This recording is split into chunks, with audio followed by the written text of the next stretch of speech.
Welcome back, everybody, to the Strategy Gang stream for Hearts of Iron 4. Trying out the new update that just launched, seeing how bad the game is broken. All of our save games are broken, so we're going to start fresh. We got me, Alan, Daniel the Manual, and Bokros the Strategy Sure. Master, playing as the Bullifit. Yeah, I'll change my name at some point, but I don't feel like backing out to be anything except for non-violence. Alright, we're going to start here without Alan. He can hot join us so we can check out these new mechanics. I'm starting off as the British Raj, the peaceable lovers of curry. I'm going to do everything I can to not try out the new mechanics and just chill in Brazil. We'll delay fighting until 1950. See where that gets us. I feel like Japan's not going to wait for me. You never know. Japan could decide, screw Russia. They could. Okay. So the Bullifit is the Commonwealth of the Philippines. We got Brazil, the second Brazilian republic to be exact, and the British Raj. And possibly Poland. We'll have to see what Alan decides. And then maybe Gabriel will join us, right? Apparently his computer isn't connecting well. Ah, okay. Yeah, we'll see. We'll see. I'm having problems joining the game. It keeps saying I time out. Well, let me invite you. Feel free. That way you can time out after being invited instead of just timing out after trying to join. Yeah. Every time I try to invite you, the box keeps disappearing. This is Good. Michael, I feel like I need to tell you that right now your stream's title is Super Intense Chill Stardew Valley that sounds about with the right. game of Stardew Valley. With the game of Stardew Valley. Oh yeah, that makes sense. I'm a bad streamer. This, you can tell I've got a very professional production going on here. It's okay, I'm watching your stream. Is it actually going, or is it choppy and crap? It's going. It's also a little choppy and crap. I'm not listening to the audio because then there's right. Twitch has like even optimized Twitch has about a 10-second delay. Alan is here. Okay, good. Maybe while you join, I can change all the settings. Yeah? He's joining the game. I know we talked a little bit, but is there anything significant that changed? Yes. Everything. This is probably the most significant update in the last 2 years. Oh boy. So since we stopped playing because they changed too much. Yeah. There's an entirely new resource mechanic of coal, which is used for manufacturing mostly. Might be used with some units, I'm not sure. My Santa brigades need the coal.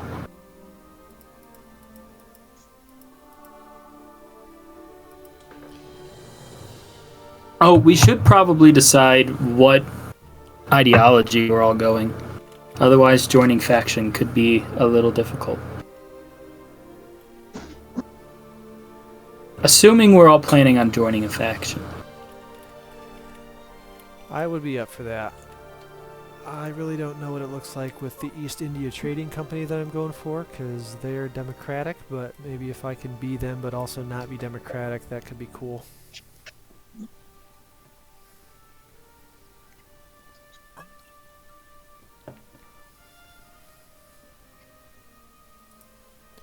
Okay.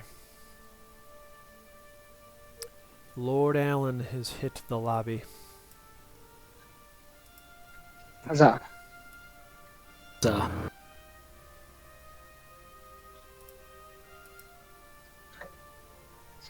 I will play the only acceptable nation.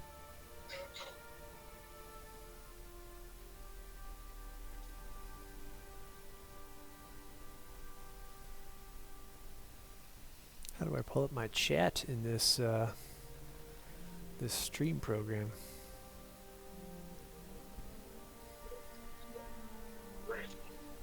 Hopefully nobody talks to me tonight. There he is. When you first installed OBS, there's a way to sync it into your Twitch. Yeah, I If you didn't do that, I'm sure there's a way to do it afterwards, but did that's not that. how I did it. So And last time I streamed it, or after I streamed last time, I exited out of the chat box and it just didn't come back. So I think I screwed myself. Okay, let's see what we got here. National focus. Look to the future. There it is.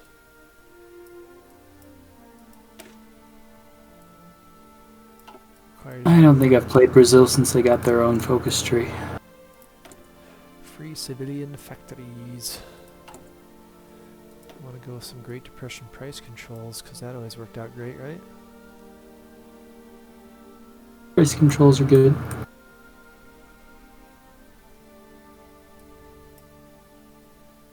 Incorporation of the East India Company. Where does that make? Where does that happen?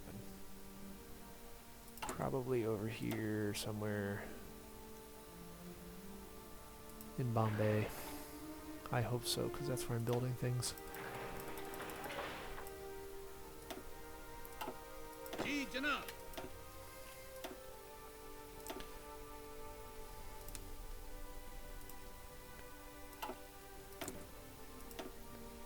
Decent commanders here in Brazil.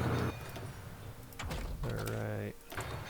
2 research slots. So far, so great. We got a lot of good commanders here, but I'm thinking that they're all gonna leave me. Some have loyalty to Britain, some have loyalty to India. Loyalty to Pakistan. Yeah, they're all gone.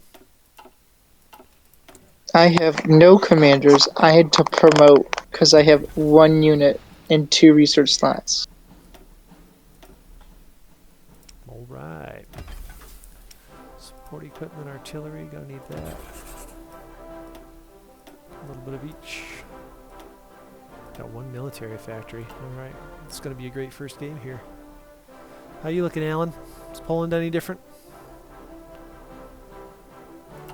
I mean, it looks the same to me so far, but, you know, I'll let you know if I notice anything.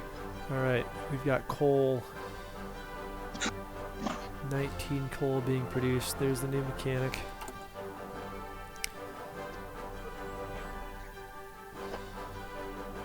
"19 units of coal needed by special project, 0 needed by production line, 0 on the construction queue." Wonder if the ships actually use any coal. Like the early ones, maybe? I don't even have any ship designs. That's how... Okay, I can see how this game is going. Does anybody have ship designs? I haven't looked yet. Okay. There's I nothing, have There's nothing... Clemson class early destroyer. Hey. I've got a couple. Nothing going on with my country that requires me to take any more time, so I'm ready whenever you guys are. I have basic submarines, early cruisers, and early heavy ships. I'm ready to start at the bottom. Here we go. Work our way up. I'm ready now.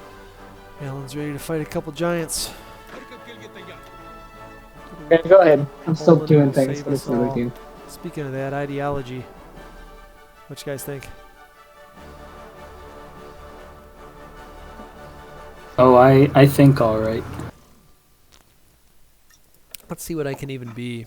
Okay. I can get a democratic reformer.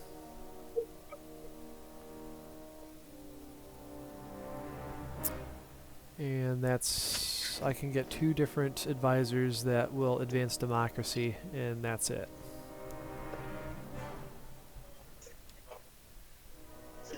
I'll give you guys weapons and win the war indirectly. Be the arsenal of humanocracy here, fighting against the computers. How about that?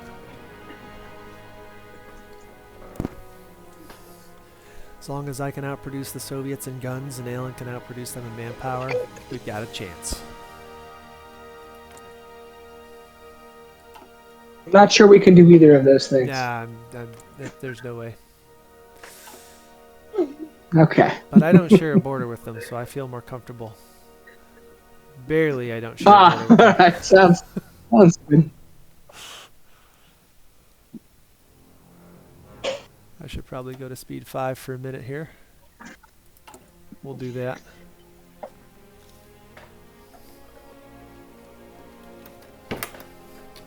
Let's see what's going on with the world in 1936. Japan. Wanted to check out that focus tree now. They've got some new stuff going on. China looks a little bit different over there. Mengukuo is now Menjiang. Their flag is cooler. They're independent too, okay. So Japan only has one puppet, Mengukuo, or Manchukuo. And apparently no emperor right off the bat, no Hirohito. So they're not aligned to begin with. How about that? Major changes for the world, yeah. I think I'm gonna go non-aligned because there's a nice a thing in here called Restore the Coffee Barons, and I think that's a cool thing. Barons of Coffee. I like it. I'll buy your coffee and trade it around the world. There's a specific political advisor who I can only get if I get that. He's the Coffee King. Is that right? I feel like I'm playing some very strange offshoot of the game. He gives a 10% construction speed, but penalty to research speed. Huh. But also factory output and railway construction. Which, you know, let's just be productive.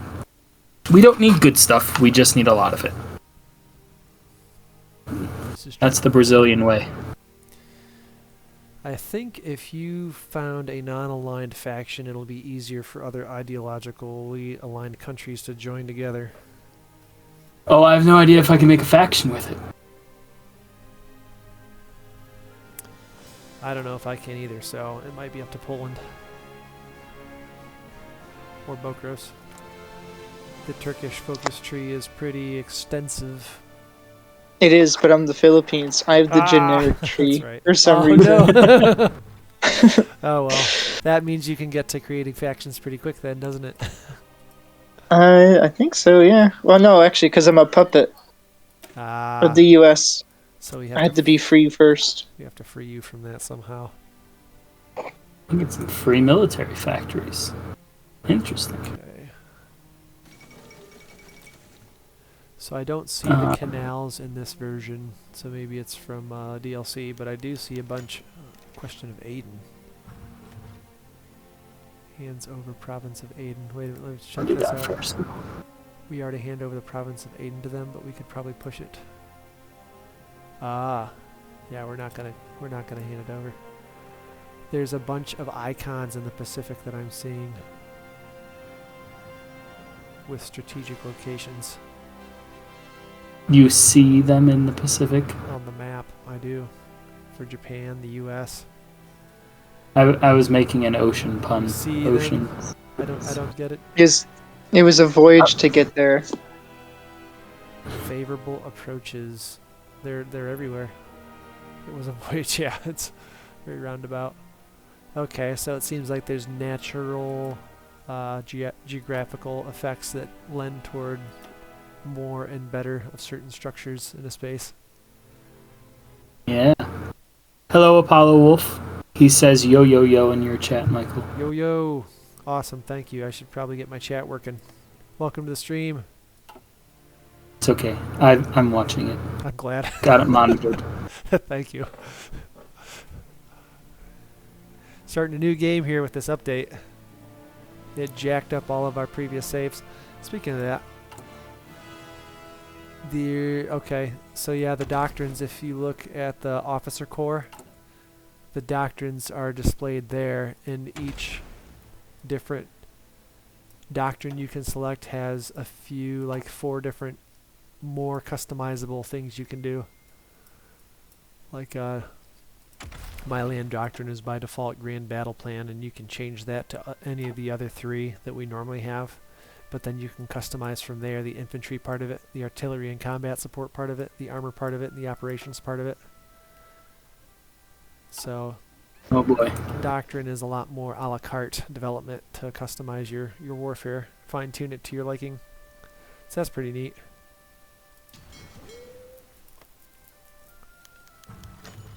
Religious violence. I think I'll probably go mass assault. My plan is to just spam abuse Brazil's pretty solid manpower. Prison the agitators.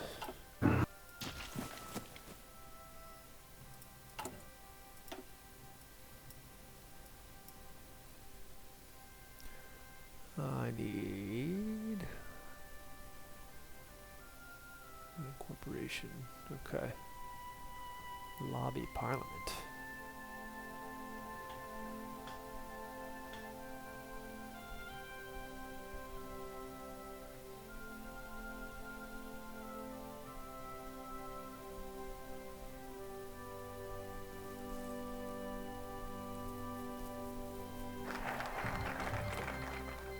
I need to screw up my stability as much as possible. There we go. Oh, Alan, there you go. You're going to have a non-aligned buddy over there with any luck. Oh. Yeah, well, I like I can do anything about it at the moment. Keep the British generals, Indianize the army.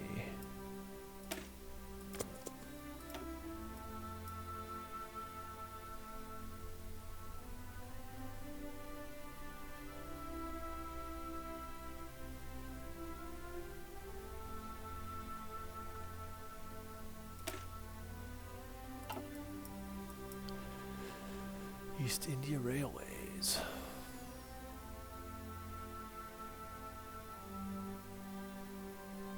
You know, I wasn't gonna grab anything here yet, but this does look tasty.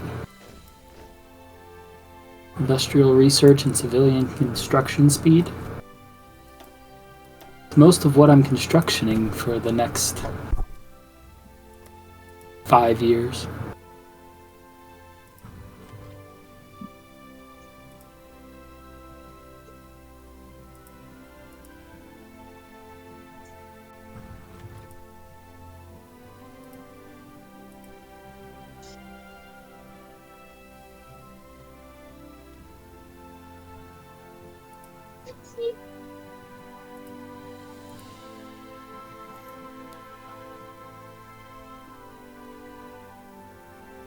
Not enough manpower or equipment to fulfill our garrisons. No! It's always the manpower. Let's check out these divisions here. Infantry division, basic.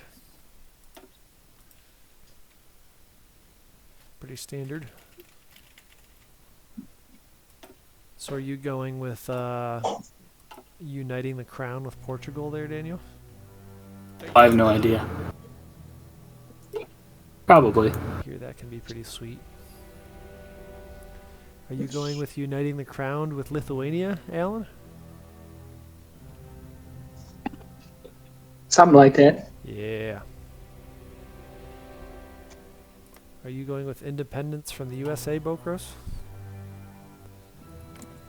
Eventually, my first focus is get to the next research slot because I have 2. Ah, yeah. I should be doing that too. I should be doing that 3. To the 3rd research slot. I've got a couple available here for me. Ban Democratic parties.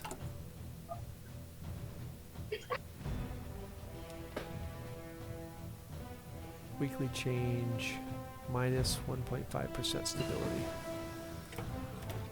Rough.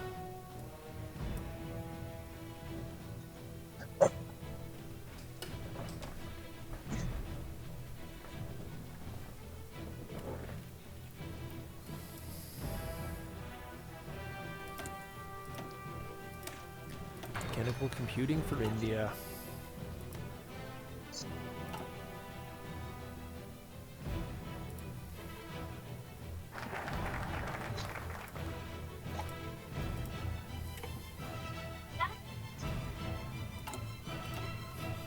Better build up this Mechanical infrastructure. computing for everybody. Yeah.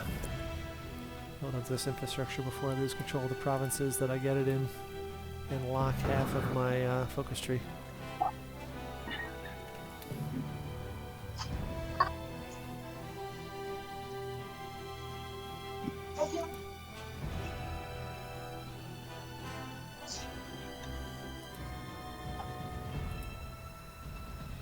DJ streams from this location in the evening.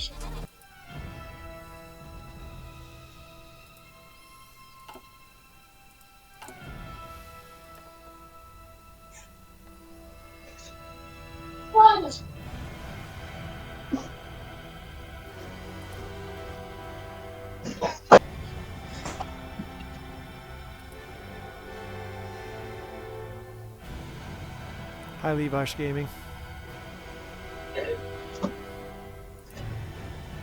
Oh, thanks. I pulled up the Twitch stream so I could see the chat since it wasn't coming up in OBS.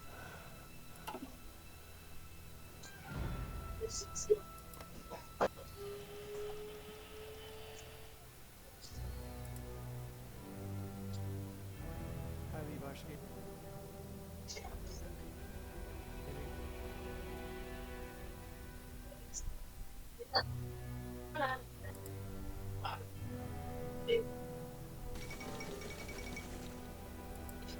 Poland. The kingdom has come. A king for Kingdom a king. rises. A crown for a king, Alan. Oh, thanks.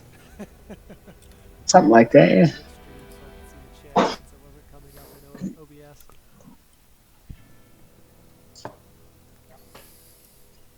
Friedrich Christian, that's his name. That's my man, alright. I'm gonna take over the world.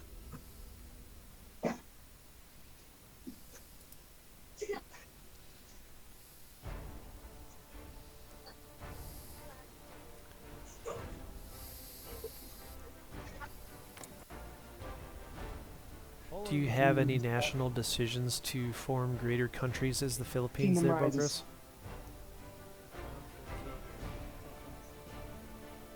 Bogros? I have the regular propaganda and political and economic. The only special one is prospect for coal when I have excavation 3. Gotcha. I've got to expand the Bihar coal mines at excavation 3. Be very rich when we get to that level. Yeah.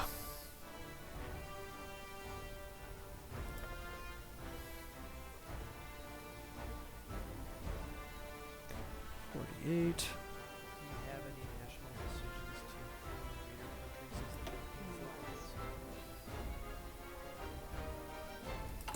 Philippines? I've got a little bit of coal. I have the regular propaganda and political and economic. The only special one is prospect for coal when I have excavation 3. Can you hear you? I've got to expand the Bihar coal mines at excavation 3. Alright, enough of that.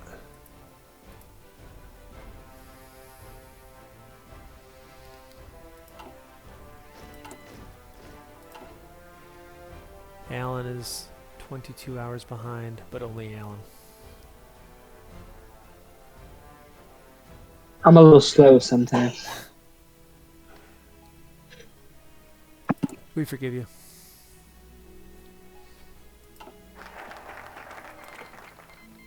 Ethiopia versus the Ethiopian Empire. Fascist Ethiopia? Yep, they're a puppet of the Italy. They decided not to straight out annex them. The world's already taking an interesting turn. 2 civil wars. Do you suppose Spain will have a civil war? Be funny if they didn't this time somehow. I think there's a good chance they'll have a civil war. I'd say it's about 1 of 1.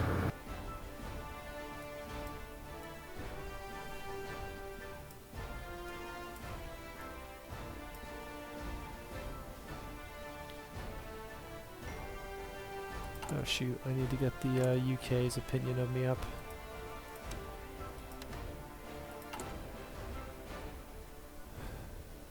I don't think I can do it in time. I missed my chance. Next focus. Aden Treaty Port. That's fine. Let's do that one. Papa UK doesn't like you. No, they need to have an opinion of me of 71% or higher in order for me to lobby the Parliament to start taking control of sections of it away from them and the Raj. But there are some interesting things happening in the UK right now. This friendly looking group wearing black shirts seems to be organizing.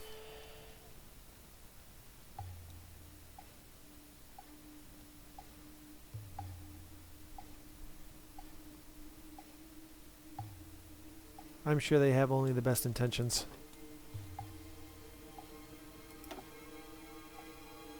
England has a focus called Danish produce. Ah. Yeah, I've gotten that before as Germany. The Danes can choose to send you, like, propose goods, trade proposals to different countries around them. Would you like some food? Food, please.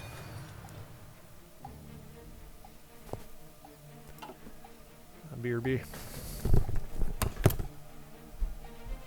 Enjoy your burp.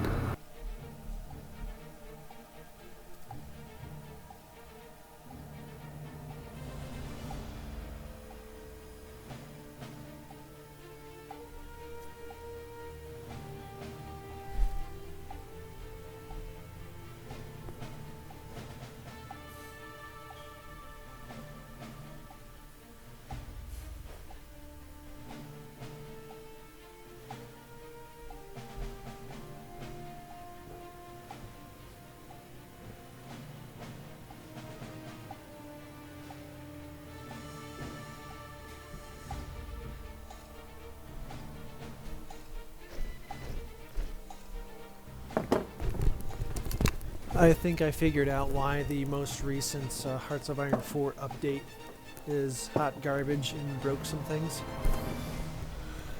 And the reason I've come up with is that Alan figured out a way to quickly do a mod and upload it to the Paradox servers and release it as a update. That way it would screw up our save game and we'd be forced to start a new game so he could play a Poland that was unconquered. So he could get back in the game. What do you think of that theory? With a German Civil War. Yeah. Next, the Soviets will be in civil war, and Poland will be the only remaining country in Central East Europe with any power to do anything and fill in the vacuum of power. Stop revealing my secrets. Now I knew it! Alan's great master plan. His great master plan. He's already shown he'll never shy away from fighting another player, so I feel that all of our nations are in jeopardy. Okay, but who's the $1,000 question? Mm-hmm.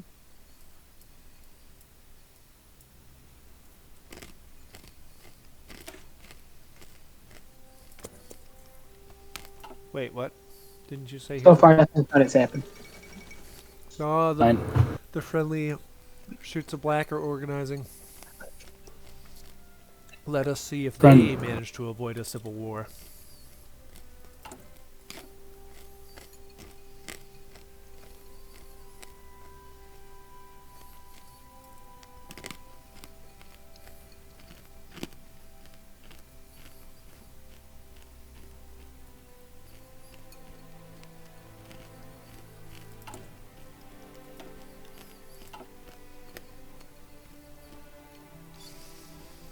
Alright, Civil War counter.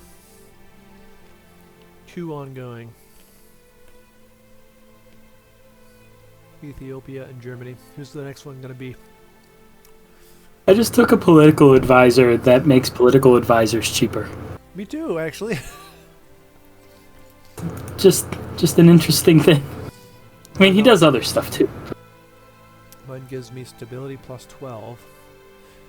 which almost worked Mine gives me against political power. Yeah, I like that one more. Political power is a good one. Minus 20%. Daily democracy support plus 0.05.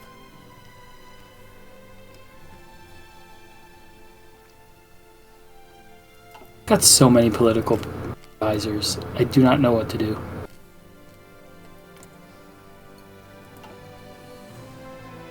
I could choose a Soviet spy as an advisor. Oh, I feel like that's not a great one to choose. probably not. Especially if I don't want to be communist. I am going to bet that the next civil war to break out will be in Poland due to my spies initiating dissent.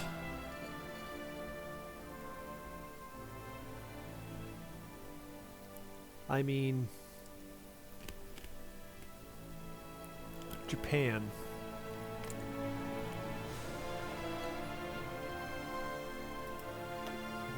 Could be Japan. I don't know how Japan acts now that they've had that update.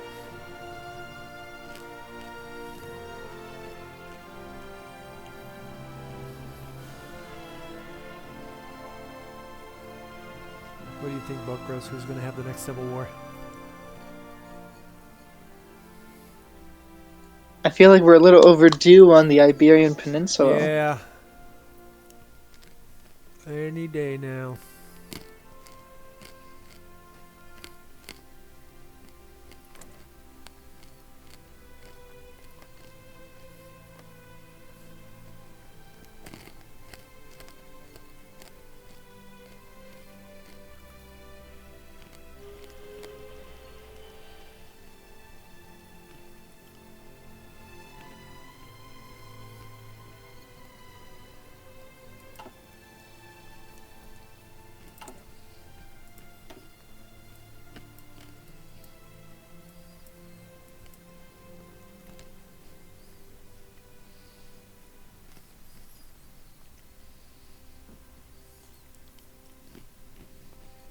I really wish I could take some of this territory. I wish I could join in this war and get Königsberg right now from the German Reich. It'd be so nice. Wouldn't it be nice to take Königsberg? Then you would have a northern port. Besides I like it. dancing. I like it. I love it. And Gdansk. You should declare war on the Reich, Alan, quickly, before Heinrich Himmler gives up. Yeah. Berlin has fallen, so Himmler is in charge. And he Him. Yeah. Hitler. He has securely grasped control of eastern Prussia, so it's yours for the taking. If only you could have justified a war goal. But you need world tension at 50%, don't you? It's at 4, that's pretty close. That would be correct. Yes, I need 50% to be able to do it. Dang it. So. I will sit here and watch the Civil War.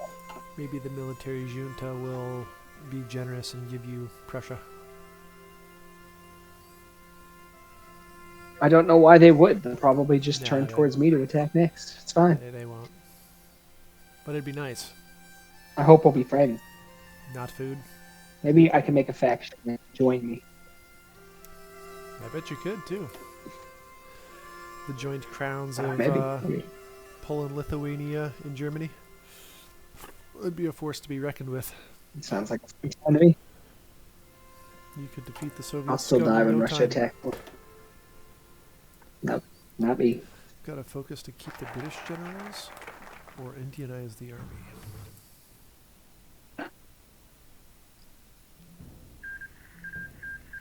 The British Raj will be known as the East India Company. Do I want that yet? East India Railways from Delhi to West Bengal. I think I gotta do that one first.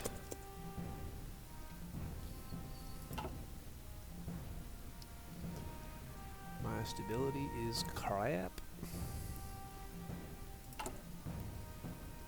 Yeah, mine's pretty bad too. And then I gotta keep the British generals, and then I'll start this new fancy nation.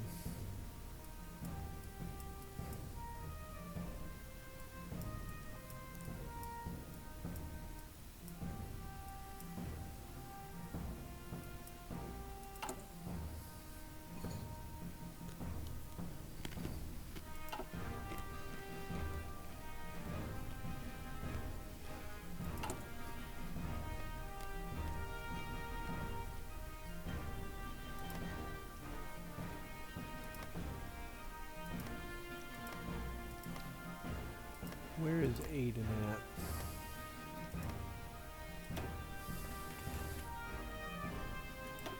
Oh, there it is.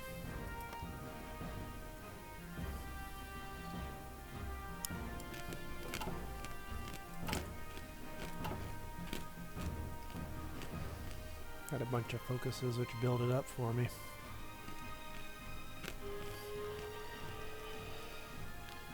Can't believe Ethiopia's losing the civil war. Actually, it doesn't seem like they've even moved.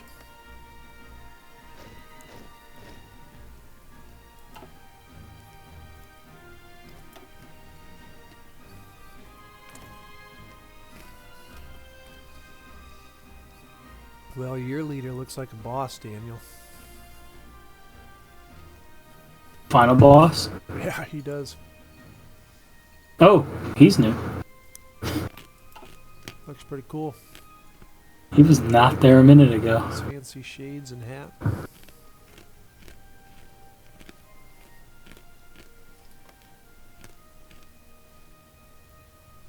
The Polish leader looks pretty chill. Friedrich Christian. He's a good one too. Rick Hua, good morning to you as well, wherever it is you are. Hello, Rick. I promise I'll try and upload a stream this time. The other ones didn't save because I'm too much of a noob at Twitch, so they didn't want to save for me.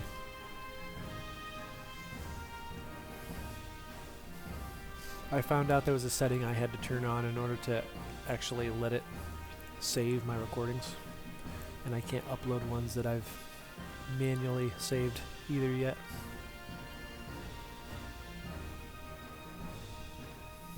But I've got a Stardew Valley stream to upload later once I get enough good stuff. It was the one from yesterday. I've played that game. I've heard of that game.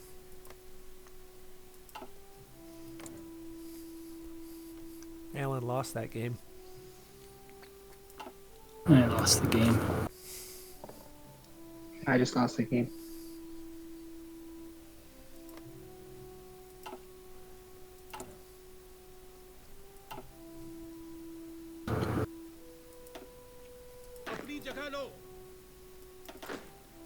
Let's check out this other division here, Rajput Regiment. Looks like a pretty good garrison division. By that I mean pretty standard.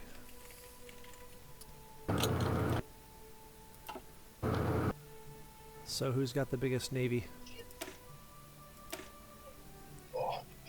Got 13 ships. I have 28 ships.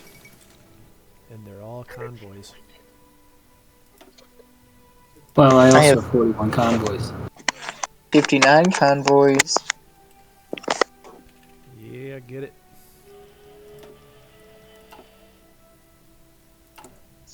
So I am our naval superpower. Got it. Yeah, so far.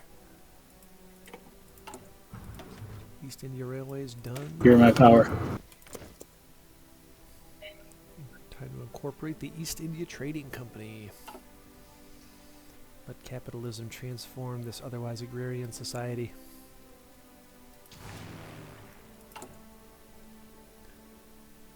Oh, I've got enough manufacturing now to make a fancy agency. Here we go.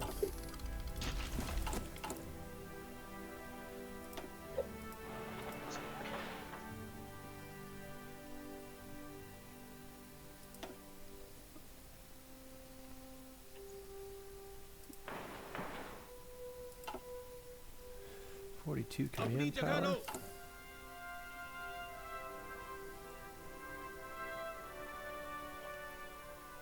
British Raj becomes free. I don't know if I want to do that yet. I might lose a bunch of generals. Let's keep the British generals.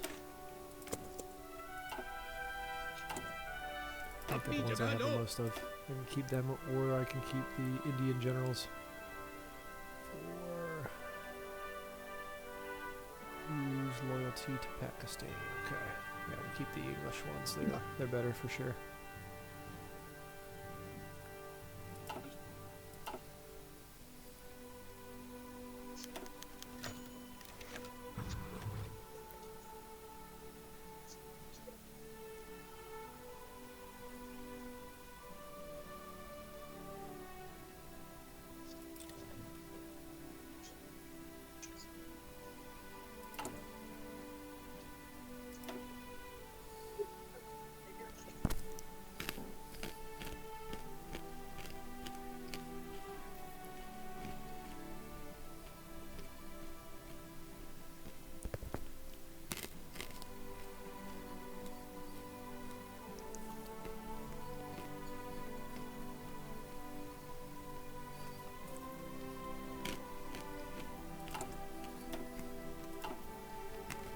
Does anybody have 3 research slots?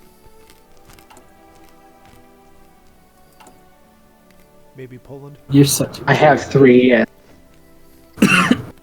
Yeah. I start with. You suck, Alan. luxury. Yeah. I do suck.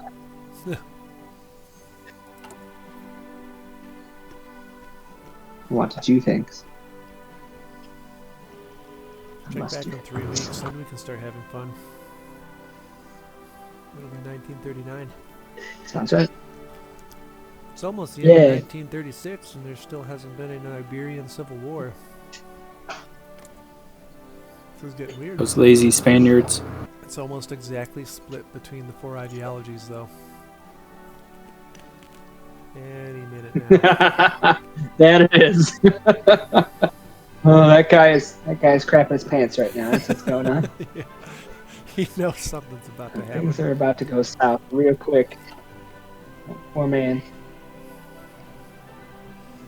I'll laugh if it just splits into 4 immediately. You never know. Weirder things have happened. I have seen the Third Reich beat the German military junta. That was weird. And then have a generic focus tree the entire rest of the game.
Something to do. National focus. Now it's time to incorporate the East India Trading Company. And 70 days until I have anything to do again.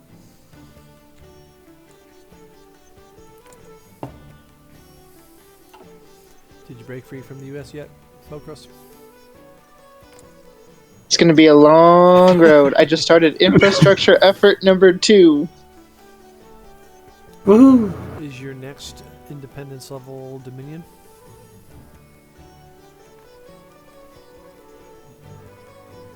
It is. It is. I am currently a colony.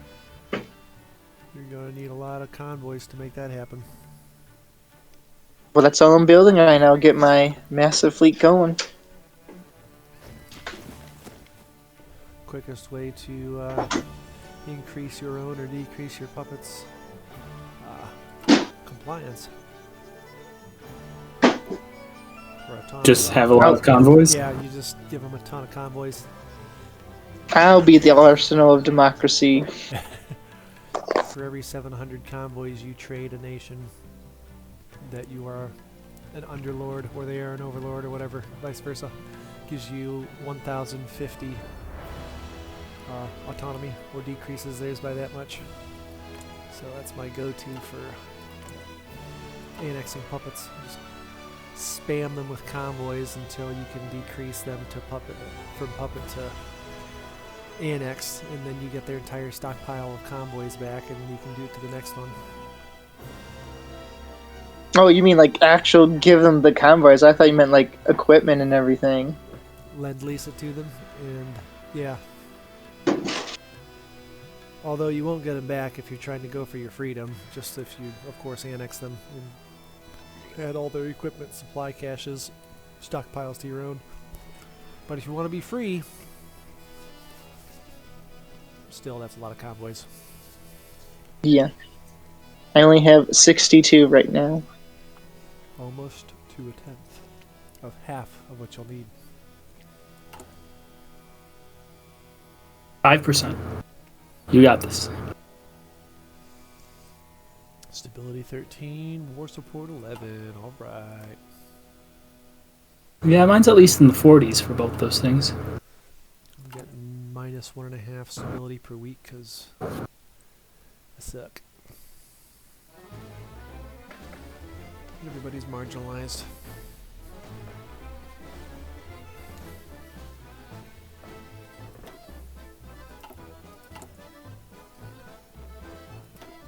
Ooh, I can add an industrial concern. Reserve Bank of India. Consumer factories factor -5. Civilian factory construction speed +5. Seems pretty good, actually.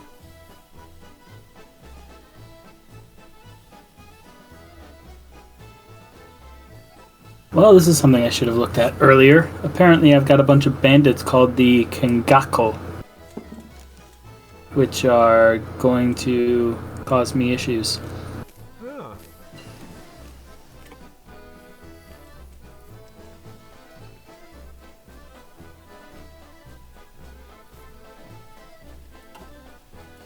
Operative can be recruited.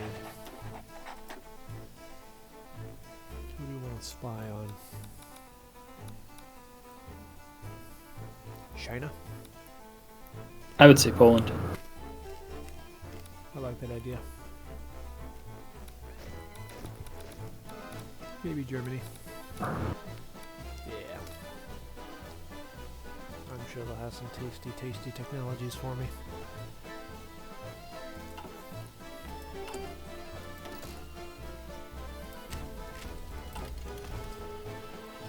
With a little blueprint stealing department to boot.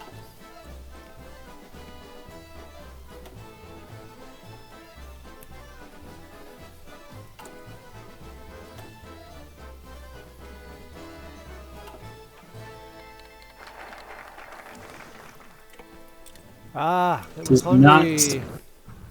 This is not Spain. I did not expect it to be hungry. Appoint a C-suite. Has paid dividends to investors. I'm always hungry.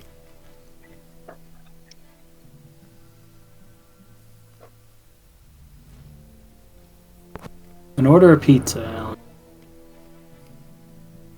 Okay.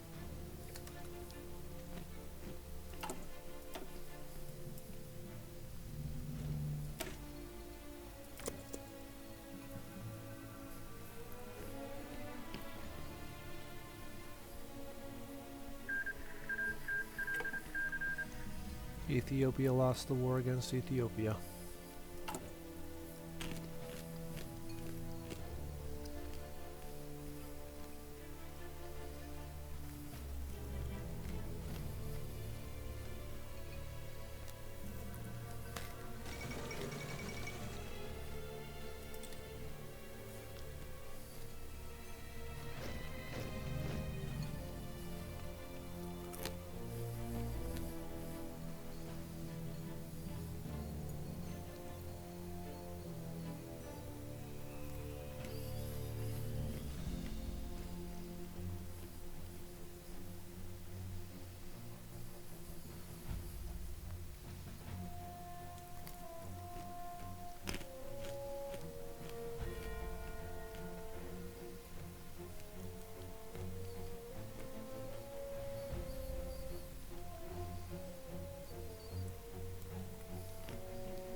Charging up. Where'd all my generals go? Oh, you needed those? Hey, yard. Apparently they all disappeared when I became the East India Trading Company. Even though I followed the keep British generals. Yeah, whatever. Stupid. I don't need generals because I don't expect to be fighting any wars anytime soon now.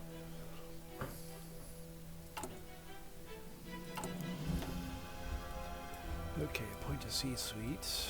What can we do? Take over administrative rights. Privatize tutelage. Alright, I'm just 2 slots away from getting a 3rd research slot.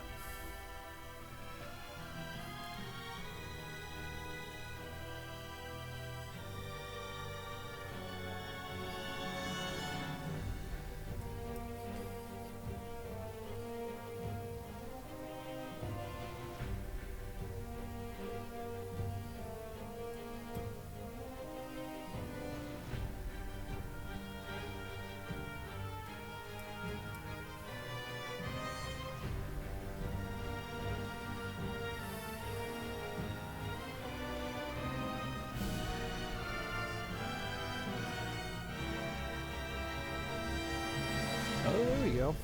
I've got a union busting ideal which reduces, it has negative daily democracy and communism support, but plus 0.1 daily support for unaligned. Yeah.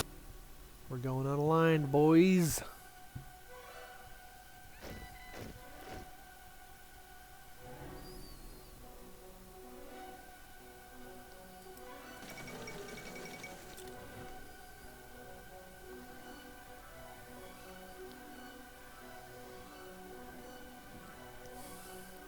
Aw, silly Mao. Silly, silly Mao. Dang. Conservationalist, that's pretty good. Stability and research speed, that's pretty good. We've got some really good advisors over here. It's actually a tough choice.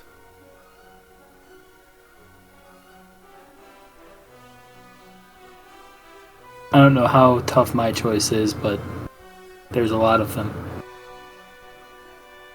Many, many choices.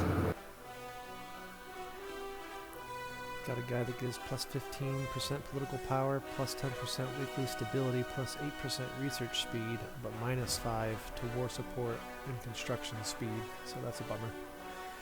Got another guy that gives plus 6%, point of CEO.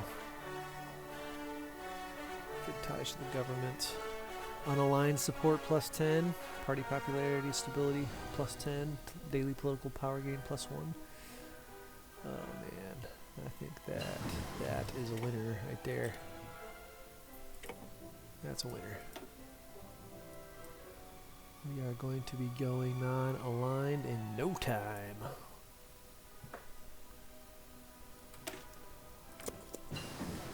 Actually, we need to do that next. Second. Research slot first.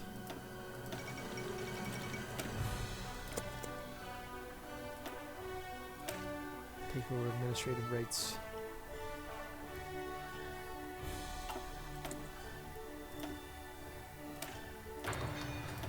Uh-oh. What's Portugal trying to do to me here? Are they going to annex you? I think they might be going that way. Really? Jerks. Kill them.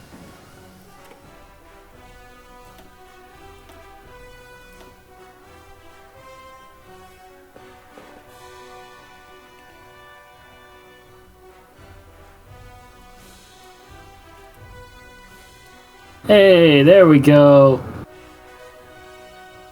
Spain, we were waiting for you.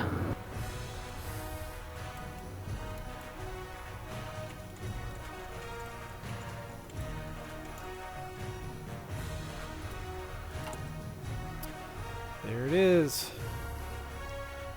Fourth civil war of the game. I knew they could do it.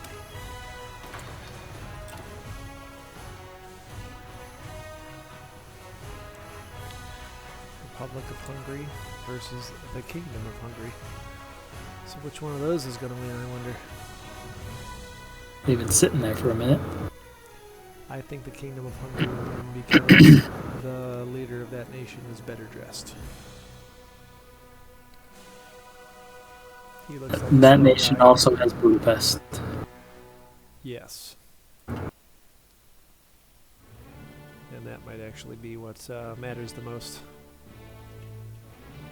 Although the Republic of Hungary has taken a single space away from their opponents, so they've got the slight land advantage.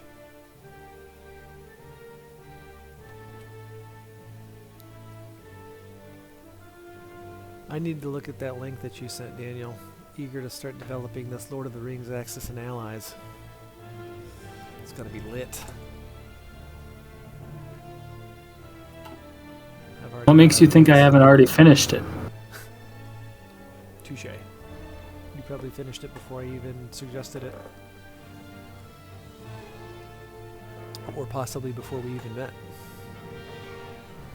Just been holding out for these many years. Perfect yet. Hey, come on. No, I made an X and Allies based on the first stage of Lord of the Rings, which I think we only played once. But I specifically didn't do the third age because there's already several games that cover that. So I wanted something a little bit more out there. The biggest issue I'm seeing as far as that goes, because we might as well discuss that right now. I'm doing literally nothing. The biggest issue is I don't know how we're going to diversify units. So Which is the big issue that the first stage had. Yeah. Where there's like 2 common types of unit, and then there's 1 unique unit for the free peoples, and like 2 that the shadow get. But still, that's very few units. Also, are we doing any navy? Because there's a little bit of that, but not a whole lot that comes into play as far as the War of the Ring goes. Right. And are we doing Air Force at all? Yeah, you got the Nazgul, you got the other air things, right? There you go. Eagles? There's a little bit. The good guys have eagles, the bad guys have the fell beast with the Nazgul. There you go. That being said, I don't know if I love that, because it's not like the eagles are something you can muster into an army, and the Nazgul are very limited in number. Right.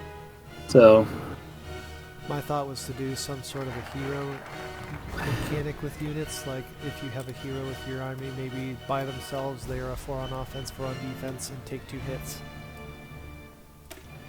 I did already add in that maybe we wanted to do some kind of hero mechanic. I would What that would be is up for debate. And maybe they could boost the army in some way similar to the Risk version. Although that could get out of control if you put them in a massive army, since you have so many dice you can roll instead of Risk where it's 2 or 3. So it wouldn't be identical, but it would be. There's also the option of leaders giving rerolls. There we go.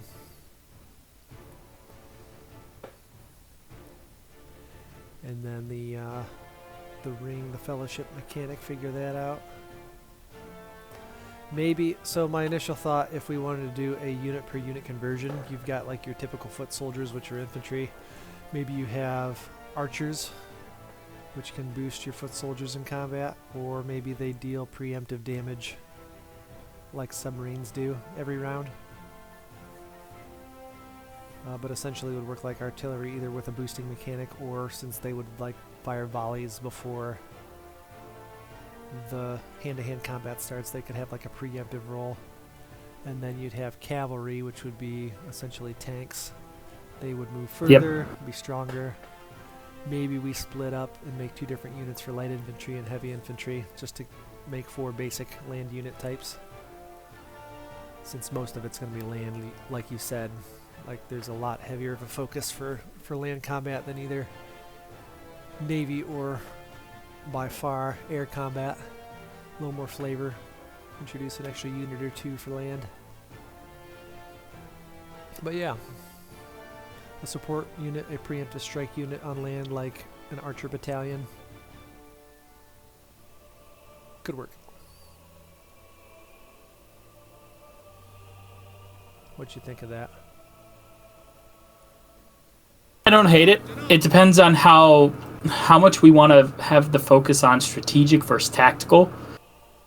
This is something, because we've discussed this with Nick before too, Alan and I, at length, that Axe and Allies is definitely more of a strategic type game where it's macro.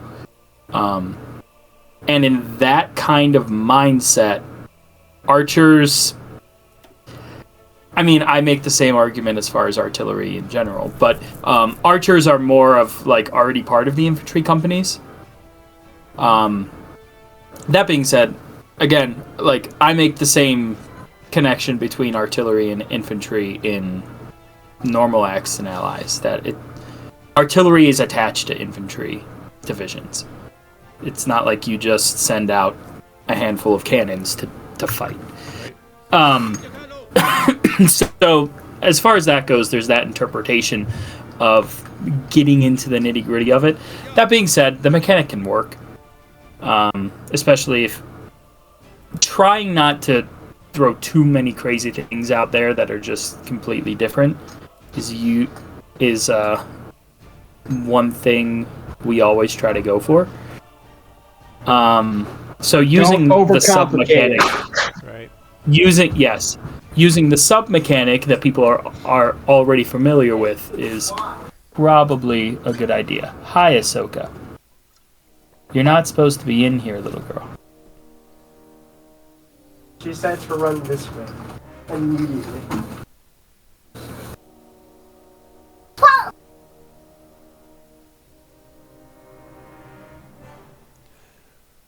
So maybe we can do a light infantry, a heavy infantry. Heavy infantry having a little bit better stats, maybe like 2 on offense instead of 1. Very possible.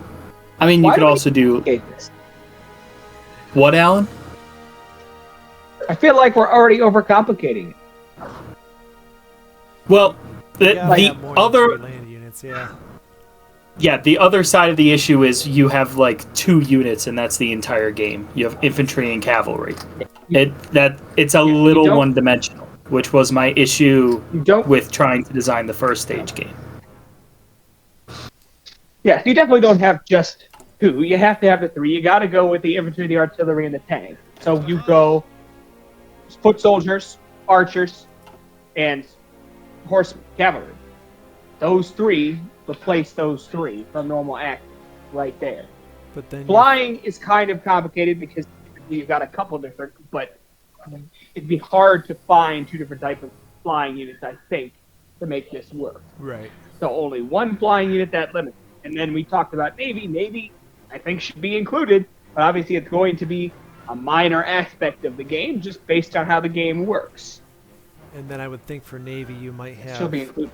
convoys or transports, possibly a light ship and a heavy ship, and that would be it for Navy, because you're not going to have aircraft carriers, and naval combat, like you said, both of you said, is not going to be a big part of it, so it's pointless to have 5 different Navy units. Yeah, as far as the War of the Ring actually goes, the only... Like, I don't even think there's direct ship-on-ship combat. Maybe there's some near the mouth of the Anduin. Right. But basically, it's the Corsairs come in on ships, then they get fucked up by Ghostmen, and Maybe then we- reinforcements from Dol Amroth come up. Maybe we do a river mechanic where you incorporate that with the Navy, and you incorporate it with what they did in the films and I'm sure the books, which I didn't actually read. But don't hate me. But you got convoys, you got light ships which are weaker and heavy ships which are better, but the heavy ships are the only ones that can go on the sea and the light ships can go up the rivers and offer some sort of combat involvement on adjacent tiles, adjacent land tiles like bombardment or something. And so that gives them a little bit more to do because the ships go up and down the river in the series. A little, like, especially playing a role in the battle for Osgiliath, right? So that gives them a little bit something extra to do and makes them a little more worthwhile and less boring other than just, hey, this is a weak ship, this is a strong ship. No, this ship can actually go up rivers and help a little bit to a certain limit. Yeah, one of the great boons of Gundor's defense is the River Anduin, which is very difficult for the orcs to get across. Yes. That's kind of what stalls it for a long time. And I think only for that reason that gives there some actual reason to be some naval combat, because it gives access between, say, Harad and Gondor to try and vie for supremacy to open up another avenue for invasion. Sure. The issue that creates is how do the rivers function as a space? So, are they borders between spaces? Are they small sea zones? Long, thin sea zones that disconnect the spaces? Or do they have some kind of specific mechanic, almost like a reverse canal, where if you have control of the sea zone, then you have control of the river, and then you can cross it? So my initial thought is they are their own space for the purposes of sea movement, but they would act as you could cross a river with units, but it would take an entire unit's move to cross if you're doing it for land. But if you have ships in a river zone between two spaces of land, then the enemy could not cross while the ships are there. So the ships would be blockers because land units could essentially raft or ford their way across, but not if there's some light ships there. You know? Not sure. So instead of having rivers cut you off from land movement everywhere except for a few choke points, you could cross rivers, but they would use up all the movement space, so cavalry couldn't just move two spaces while crossing a river. It would slow them down so they could go from one side to the other, but it would take their whole turn. Essentially like tanks not being able to move and load into a convoy. Cavalry could move one space across a river. Any unit could, as long as the river's empty of enemy units. There's no ships there to stop them from moving across, but if there are enemy ships there, you can't ford across a river, raft across a river.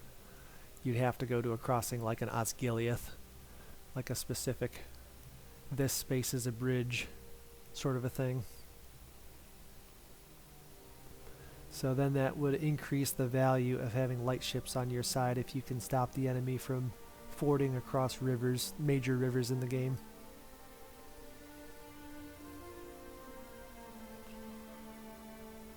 And then maybe that would increase the value of the aerial units, and the archer units would be the only ones that could attack ships in an adjacent river space. Maybe something like that.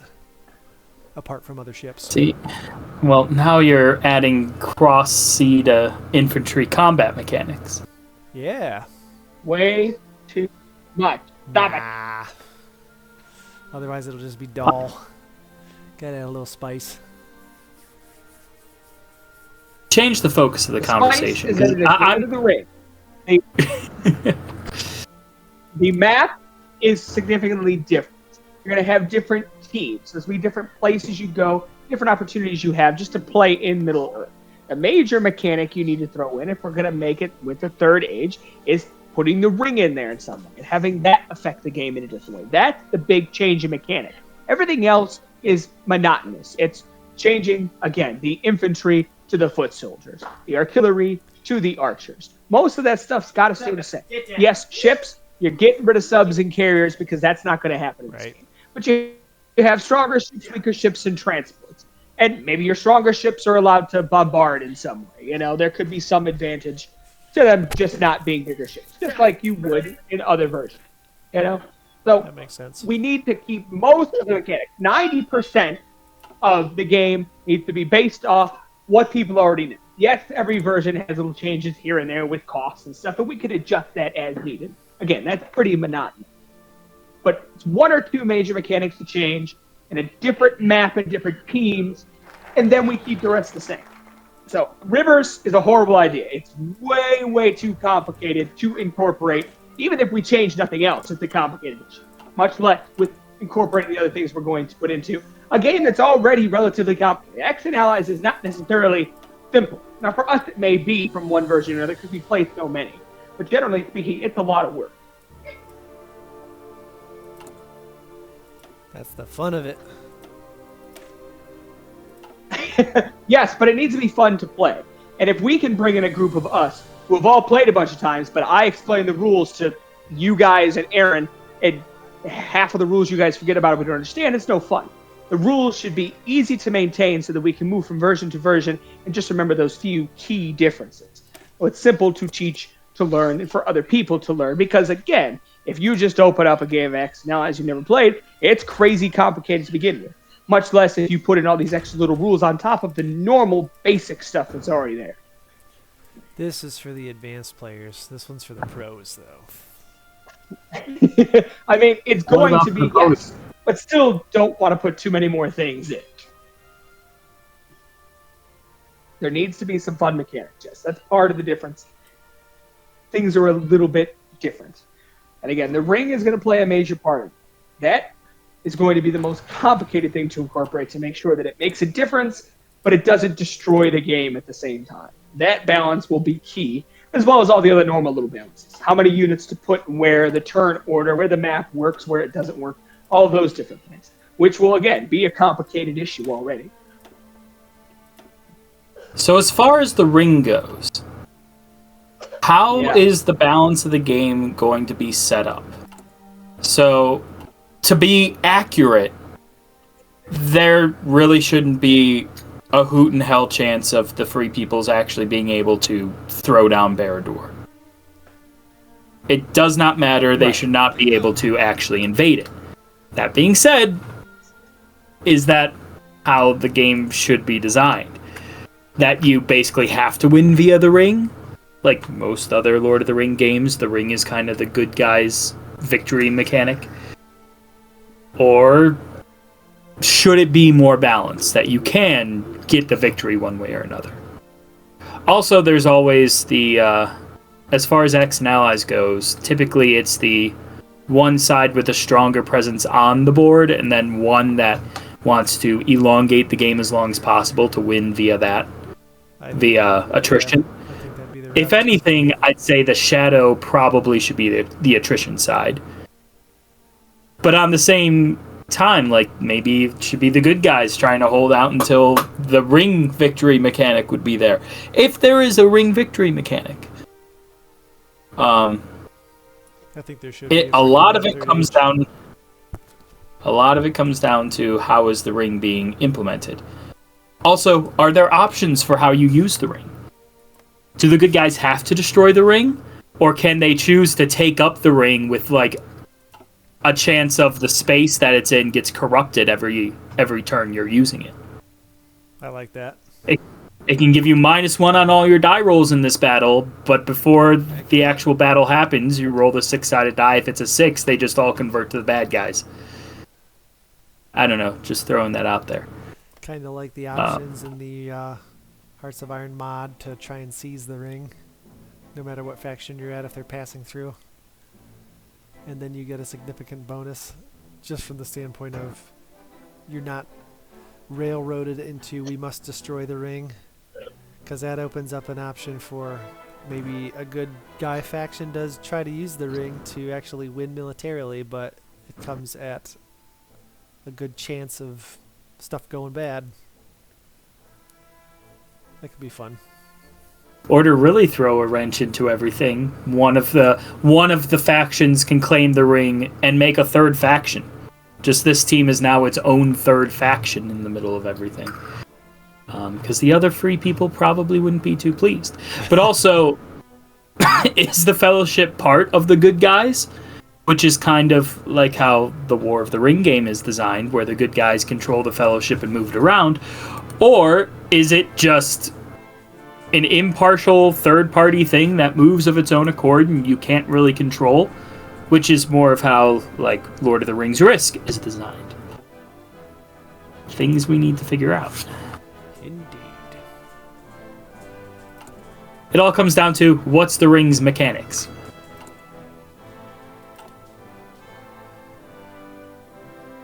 It grants much power, especially to those who are already powerful to be able to wield it. And it corrupts. The more you can do with it, the higher the risk of corruption. And the longer you have it, and the closer it gets to Sauron. That'll be the biggest thing, I think.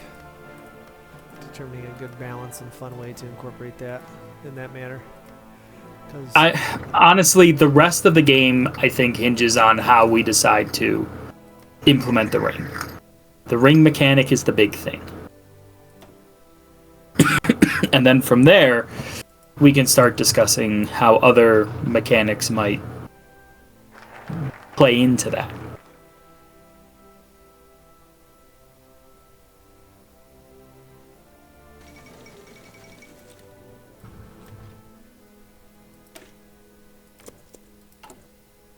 I definitely look at the Orcs, Mordor, and such to be the Axis. I would want to start with them having an ungodly advantage, and they're going to attack right away.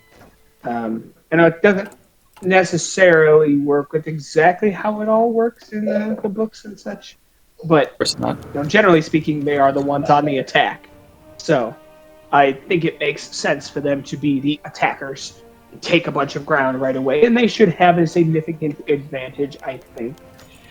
Again, I'm not sure if I like the game mechanic having the clock of, okay, the ring moves and eventually gets destroyed, and okay, if it gets destroyed, the good guys win.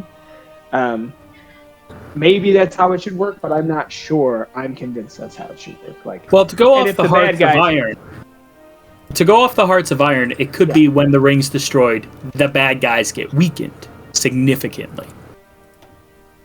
So it's not the game is over, but it's you have to win now. Kind of like in Star Wars Risk when Order 66 is called. The good guys are like, well, we've got to win in the next 2 turns or we've basically lost. Right. Yeah. Sorry, just going to keep referencing back to other games. Yeah.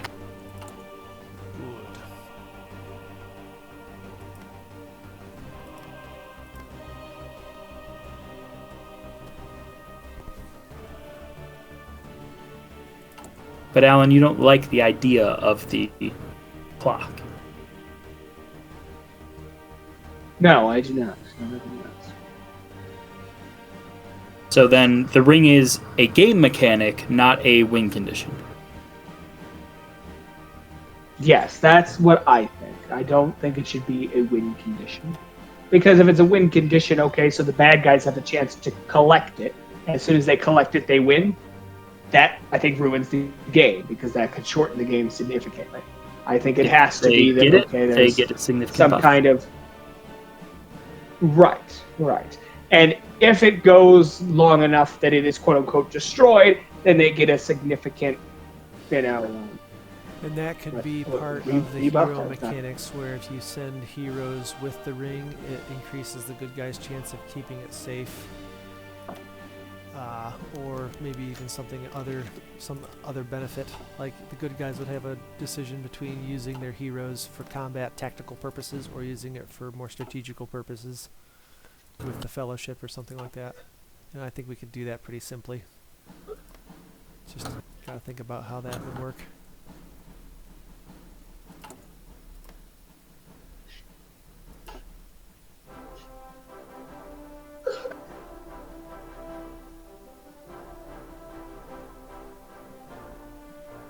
trying to brainstorm. Like, I don't necessarily disagree with, everybody having like a hero unit, That's kind of cool, some kind of bonus that it gives you in some way. I think the heroes is a big part of Lord of the Rings. I think there should be some kind of hero mechanic. Right. Just trying to figure out how to make that work. And Risk, it's simple enough. Axe and Allies, I know people compare the two a lot, but frankly, to me, they're very, very different games. All right. It's checkers to chess. To anybody that hasn't played them and looks at the board, it's the same game. To anybody that's even played one of them, they know they're completely different. Yeah, there's that.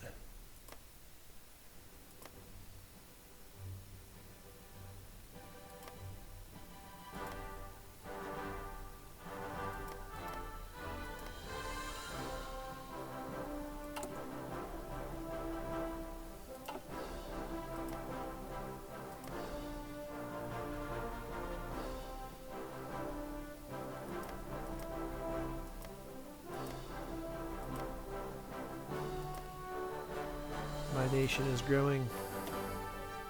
We've bought up a few states from the British Crown to expand our company.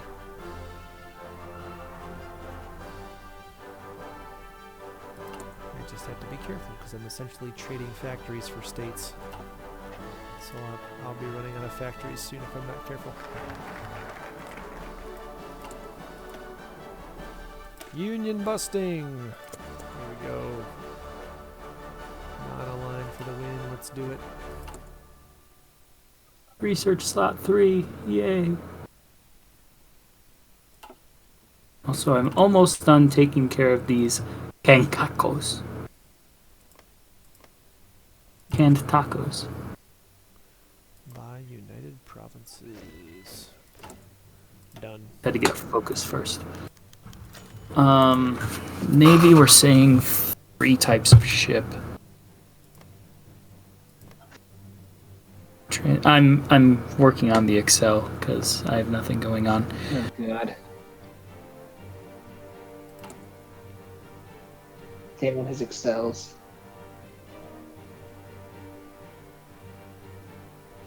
Alan, Excels are good for organizing information.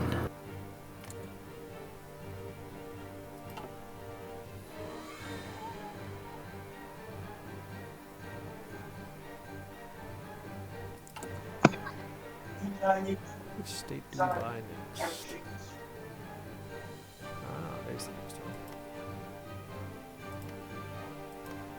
Hopefully I can buy them all before we break apart.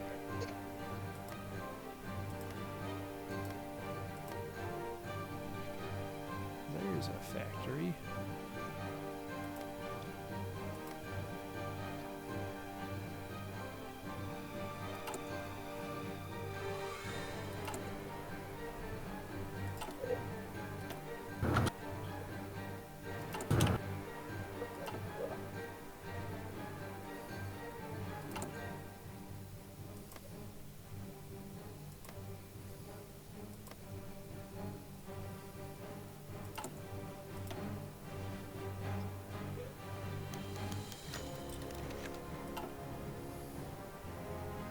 Are there going to be faction-specific units? Or does do both sides get heroes? Or are those just the good guy thing? I don't know about faction-specific units. Unless you're talking about faction-specific heroes that do different things. Because a hero from the Shire would not be the same as a hero from the mountains domains or the elven domains, unless we want to keep it super simple.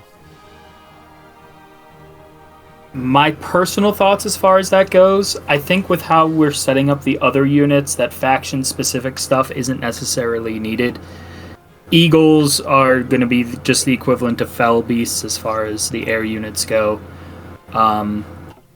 Infantry, archers, cavalry pretty much all line up. If we do heavy infantry, I mean, for flavor, we can say like that's trolls for the bad guys, and for the good guys, I don't know, it's it's better armored dwarves. As far as leaders go, I think leaders for both sides makes sense. And it's just the bad guys that's not necessarily, but pretty much just Nazgul is the idea. Right. I don't know about making specific leaders. I mean, we could. We're definitely getting into a little bit more into how War of the Ring does it, where you have like some specific people who are better, and then you have like more generic leaders as well. So like the bad guys have the Witch King and Saruman and the Mouth of Sauron, as well as the other Nazgul. Like a tier 2 leader or tier 1 leader. Unless you're talking specific powers for different leaders. I think that gets a bit... it adds a little I think that's flavor to far each too much. faction, but yeah, it gets a little complicated. I don't hate the idea of like a faction ability though, where each faction has something that they're good at. That would make sense, because, you know, Rohan's going to have maybe the best cavalry. That just makes sense. Or one cost cheaper cavalry. So that they have the most, yeah. Naturally, that'd come out of that. I like that.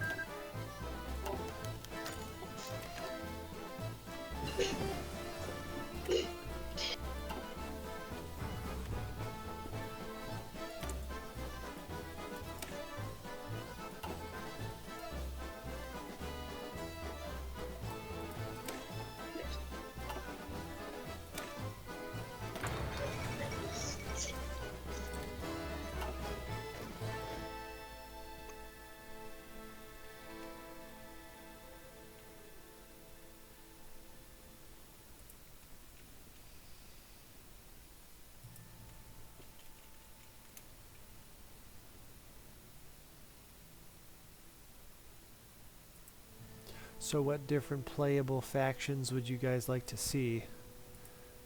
I made a list. What At you that, got? By clicking on that link that is The nations. So for the Shadow, the bad guys, we have Mordor, Lestor. That's a joke. Saruman, the Dunlandings, the Easterlings, the Southrons, Dol Guldur, the Goblins of the Misty Mountains. That goes into pretty good detail. I don't think we'd include all of them. There's easily some that can be combined. But that's as much detail as is reasonable. I mean, we could break the Goblins of the Misty Mountains into like each nook where there's goblins in the Misty Mountains. We could go Mount Gundabad, the actual Goblin Town, and then into Moria. But that's as detailed as I think we should break it up into, which gives 7 factions. We can probably combine a few. Mm-hmm. 3 peoples: Gundor, Rohan, Dale, the Bjornlings, the Brelanders, the Dunedain, Rivendell, Lothlorien, the Elven Halls, Lindon, Erebor, the Iron Hills, Azad-Dûm, and I have a note saying "ha ha" next to that one, because they're dead by any beginning timeline that we would consider, which is something we need to discuss too. The Shire, and the Blue Mountains. Blue Mountains should probably be with the dwarves instead of after the hobbits. Probably. So plenty that we could include. It all depends on scale. Like, if we're making this with 1,000 spaces, yeah, we could include all of these factions, and the games would take 8 weeks. If we're trying to make it reasonably of the same size as, like, one of the other Axe and Allies games, we need to combine several of these. Of course, we could follow, like, what War of the Ring does, where all of the elves are one faction. We don't necessarily need to do that. But also, each of the elves has this one little realm, which is going to be probably 2 or 3 spaces at most on the game board. How impactful are they going to be as one little nation? Right. On the other hand, that kind of fits for the elves, as they are supposed to not really have a whole lot going on anymore. That they are in decline pretty heavily. So I kind of like the idea. If they can't produce a lot of units, but start off with a fair bit, then that's possible. Right. I like the idea of having maybe 4 factions per side. Maybe you combine the dwarves, you combine the elves, and there are the factions that play more like a UK, where you've got smaller groups of forces spread out, and you have to decide where you want to focus them. Well, getting rid of my couple joke ones in here, which I was hoping you guys would read, and I wouldn't read off to you, but it's fine. You're not So funny, Daniel. Going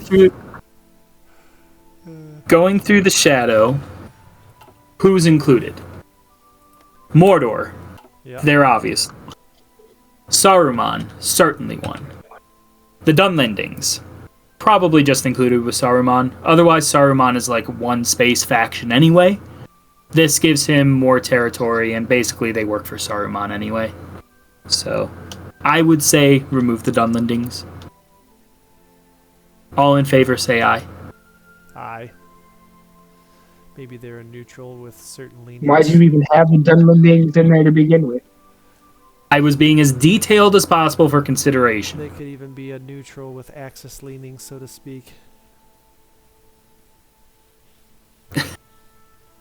I mean, they could. They're just going to be activated turn 1, so I don't know how much of an impact.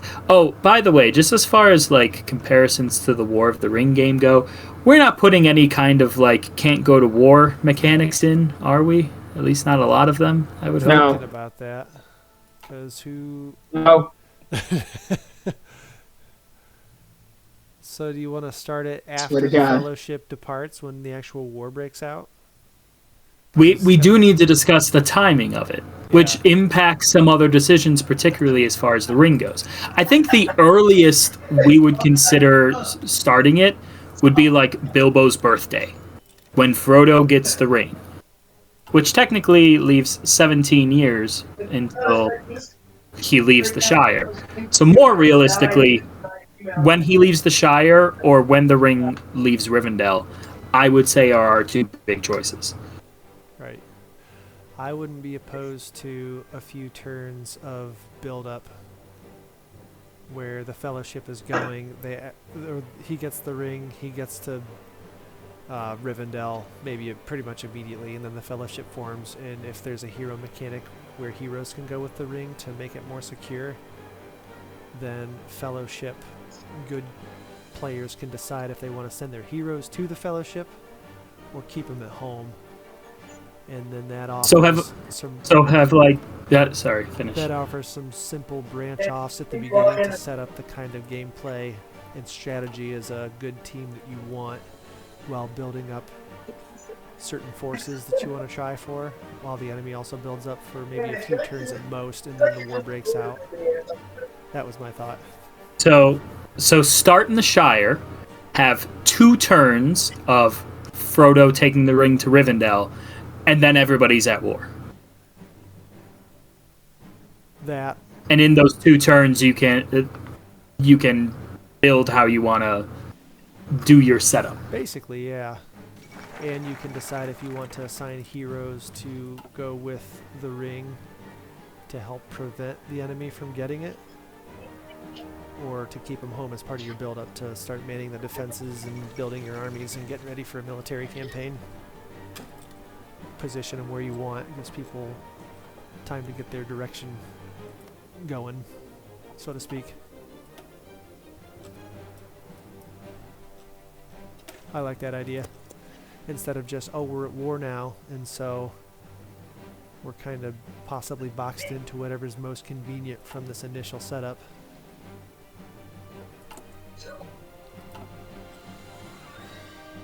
Alan, any input? Hate you both. He just wants to play This is he just what I wants to think. play Lord of the Rings Risk.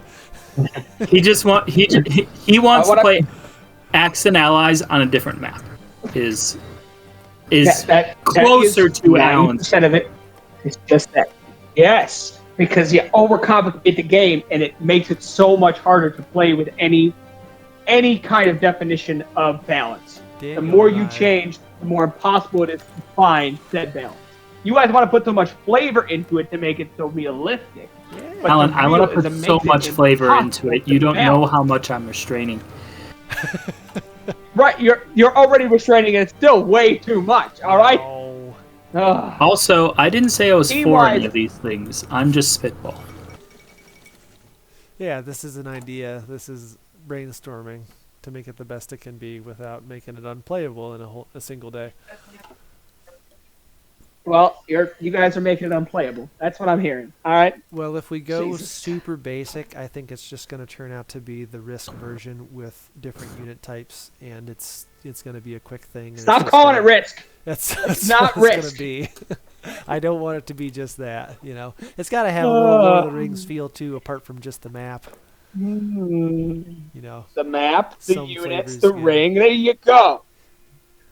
But the ring is a very. I like the hero thing. We have to nail a lot down with the ring. The mechanics. ring is what? The Yeah, ring is the I most think it's undefined. got to be something. The simple thing of the ring is that there's got to be some kind of countdown. And again, it can't be the winning and losing. I think the ring starts. I think it's independent and just kind of moves on its own. That is what I think is the best way to do it. I do like the idea of possibly able to use it to your advantage on offense as like the free peoples. But I'm not sure how you make that mechanic work either if there's a time frame. Like, okay, so I'm going to use the ring to my advantage. So does the ring not move then? It doesn't move towards its goal every time that someone decides to use it. So there's a negative because, you guys can't take away the strength of your opponent until it gets destroyed. So every time you use it, yeah, it's going to help in that one instance. But they are not going to get that massive debuff that we're hoping for. Like we could say once the ring's destroyed, okay, all of the shadow suddenly only gets half of their IPCs. That's a huge difference. So every time you slow it down, you are hurting yourself significantly. But there may be a battle here or there where it might be worth it to say, hey, this is a huge battle. Let's use this ring to our advantage here. And yeah, it's going to slow it down for a turn, but this may be worth it for this specific battle. Well, that might be how we use it too. Like the Shadow has a military advantage from the get-go because they're evil and they're building up and they're all about war. And it's feasible for the good guys to beat them, but it's not likely until you destroy the ring. And so the faster you can do that, the faster you can kind of tip the balance into slightly favoring the good guys for the long game, sort of an allies thing versus the Axis where they start off with more forces. But a significant determining factor is going to be whether or not you successfully destroy the ring and how fast that happens. And it's not going to be game over if the ring's destroyed, or necessarily game over if it's not. But if it's captured and the bad guys are on anything except for their back foot and retreating when they capture it, then at that point it's almost going to be a sure deal pretty much. But if it gets destroyed, maybe there is a significant decrease in the IPC income or something for the bad guys because they just don't have that power behind them as they did before. And that mechanic could be pretty simple, but it shouldn't be a win or lose. It should be this is going to affect our strategy and the military aspect of it. And that's aside from any corruptive. If the good guys decide to use it, maybe they have to carry it with a minimum of one hero or else the ring can't move. And if the hero uses it, maybe forces in that space will do better when the hero's with it. But there's a chance to lose the hero every time you use the ring to boost the forces. And the hero's just gone and the ring can't move until another hero comes to move it. Who knows? That's a little bit more complicating it. That's more tactics with the ring. But strategy with the ring, yeah, bad guys have an advantage militarily unless you get the ring there and destroy it, and then at that point the balance might shift to the good guys actually being able to fight them off. So could be IPCs cutting. That'd be the simplest way to kind of shift the balance.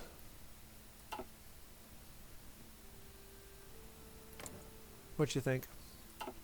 Yeah, my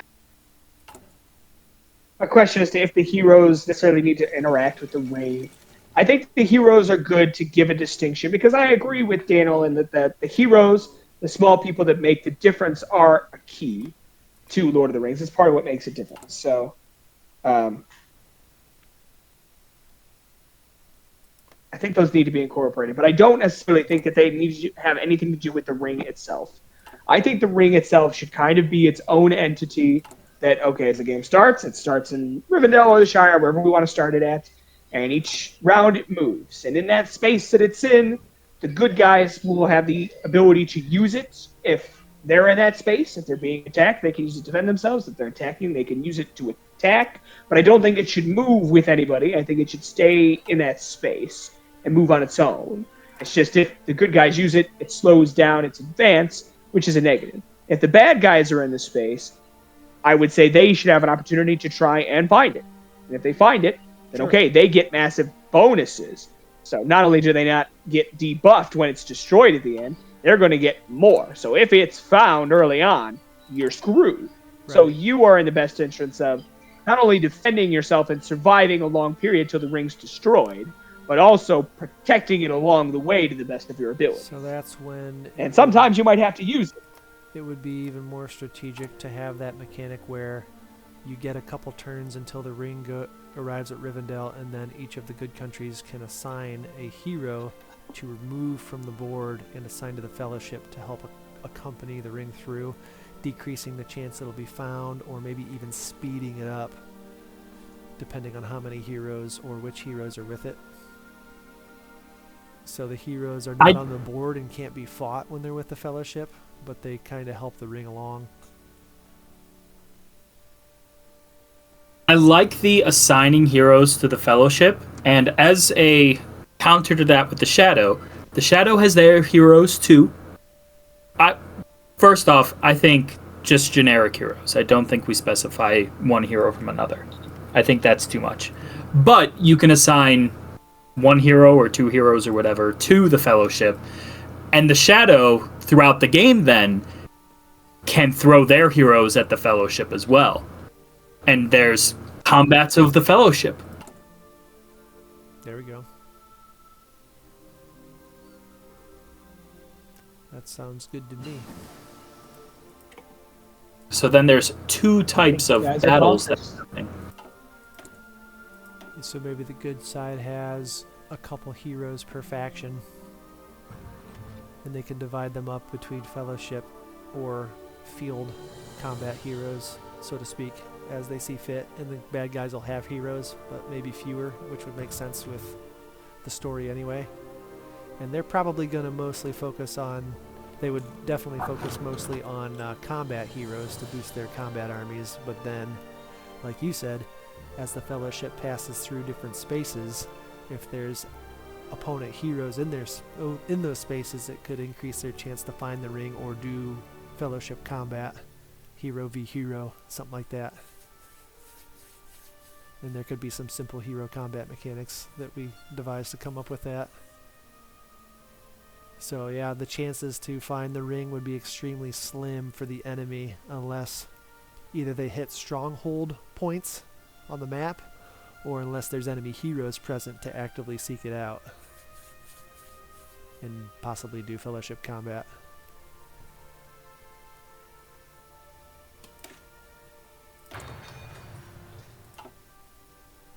And if you roll super awesome, you can kill the enemy heroes. But if you're Alan, that won't ever happen. That should be in the rulebook. Alan can never kill heroes.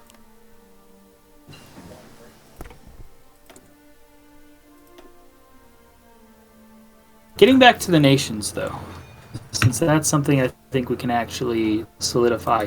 One thing we didn't discuss is the idea of any neutrals. There's a lot of just empty land in Lord of the Rings. That being said, it's not like there's a... I honestly think we just don't include neutrals. And we just have all the land belong to somebody or another. Even if it's pretty much worthless and just empty. I wouldn't be opposed to pro good people, pro, bad people, neutrals, like Dale. They're not going to get involved unless dwarves go in there and say, hey, you should join us because we're friends, right? Well, Dale gets attacked in the actual War of the Ring. They get attacked and then spend the whole war hiding in Erebor with the dwarves. Ah, okay. Yeah, something like that. Yeah, they get fucked They pretty don't heavily. get involved I until think they it's get a lot attacked simpler with 4 just... units. Just to... I don't know. I think it's simpler just to not have neutrals. Just have every space be somebody's. It would be simpler.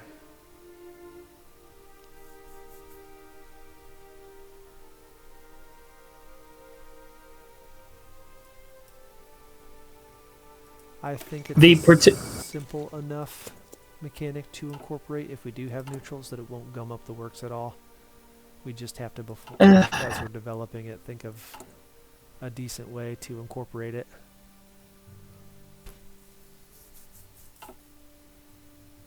Because there's some areas, if you walk into it, if you're their ally, they'll join you, of course, and if you're their enemy, they're probably going to try and fight you, but they're weak because it's just them.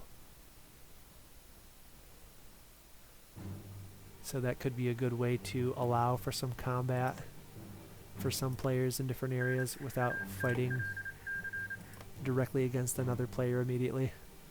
And that might even be a thing that happens before the Fellowship meets. Maybe the evil is spilling out from these concentrated strongholds into neutrals and trying to seize territory before they go to war with the major nations. After the Fellowship begins.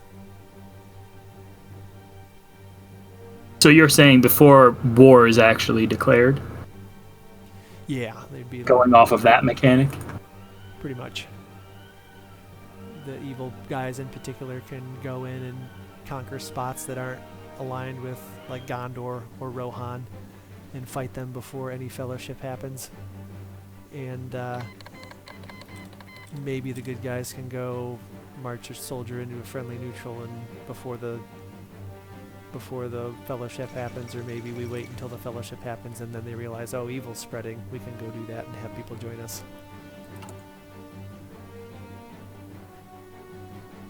Kind of gives the bad guys a head start militarily, which is how it went. I don't know. I don't love the idea.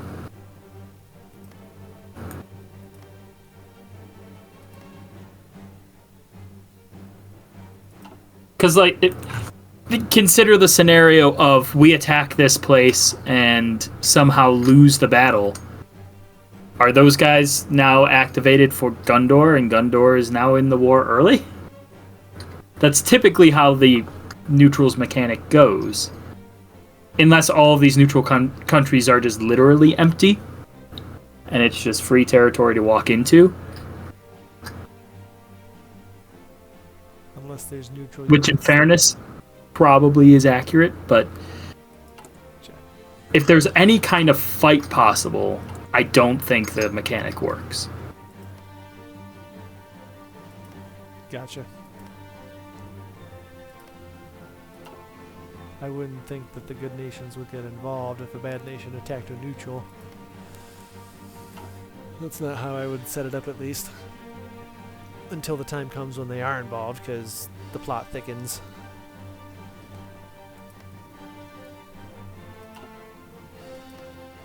But yeah, I get you.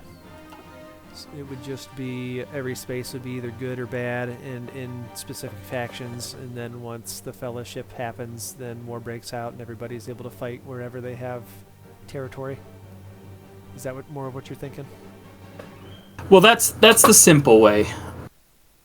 I'm probably leaning that there's certain pro-ally and pro-shadow areas. I don't know if there's any just true neutral spaces. I don't really like the idea of being able to attack at all. If there is the pre-war period, I don't like the idea that any attacks can happen whatsoever.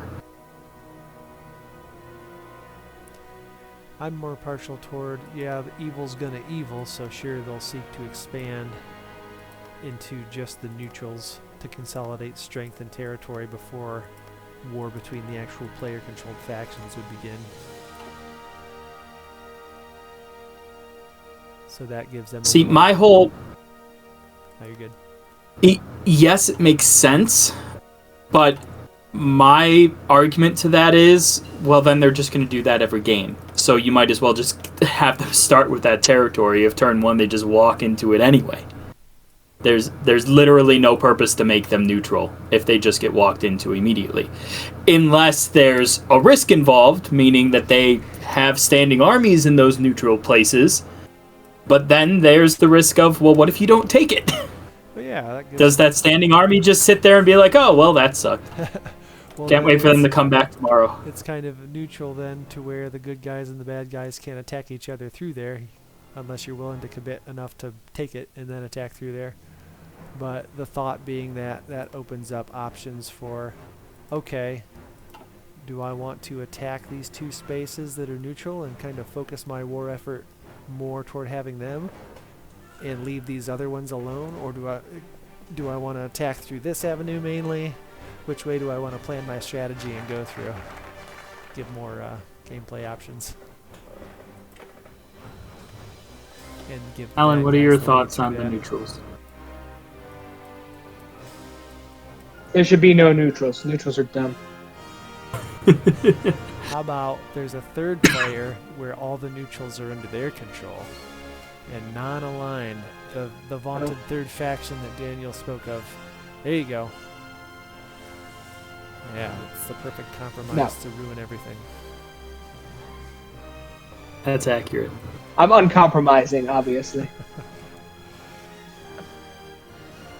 Yeah, See, I don't like neutrals. It is complicated.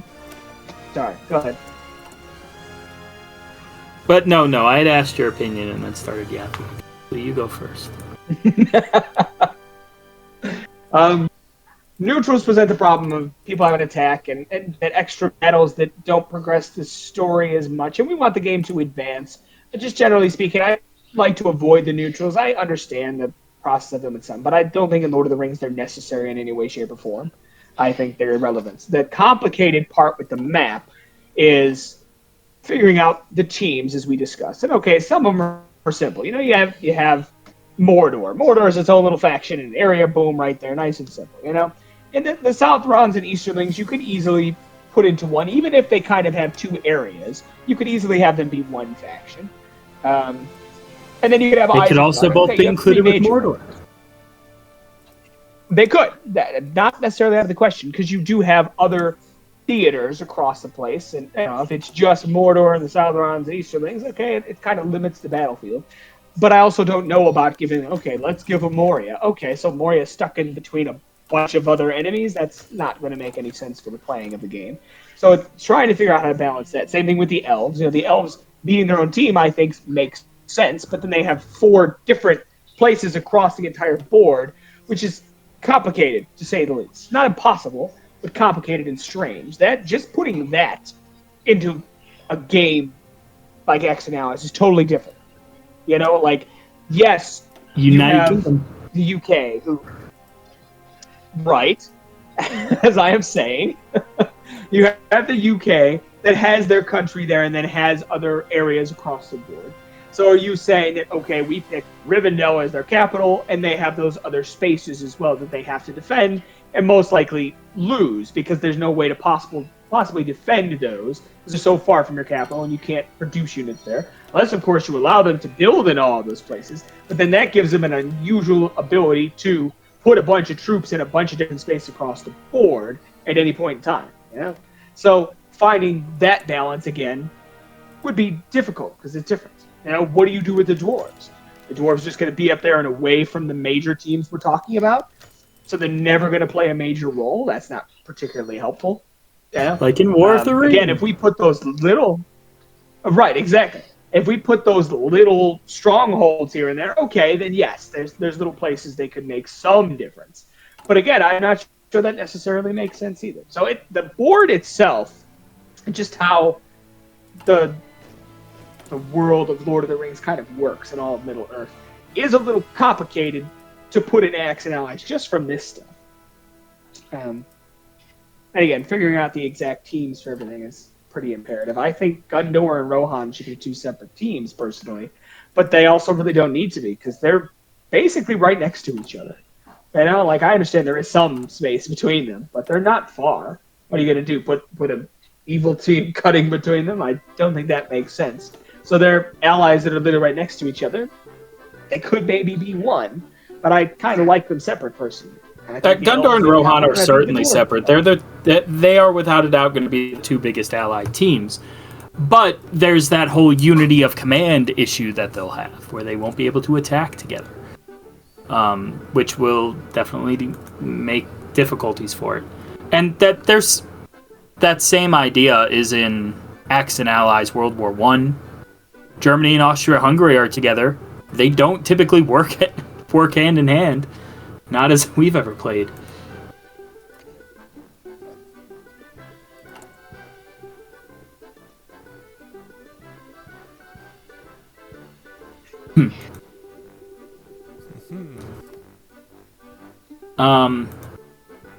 As far as the neutrals go, I don't think I like true neutrals, the pro-ally and pro-axis type neutrals. I like more. But again, there's that same thing that I said before of just, they get activated turn 1. So why don't you just give them to them? Right. Like if Saruman, if the Dunlendings are not included with Saruman turn 1 moves a guy in and activates the Dunlendings. Every game, without exception, nothing else ever happens. So why even include them like that? A little bit of flavor, sure. But the effect of it is a little bit of added complication that doesn't need to be there. Right. Same thing with like Dale. Dale especially, because that's going to be near allied people regardless.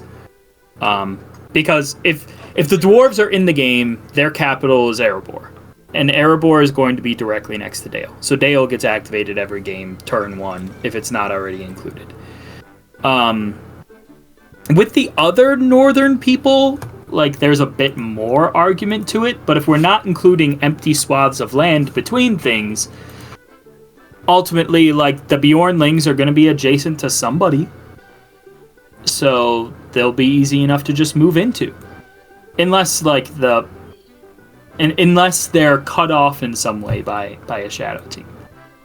In which case, then maybe. And you'd have to weigh the option of going over to get them.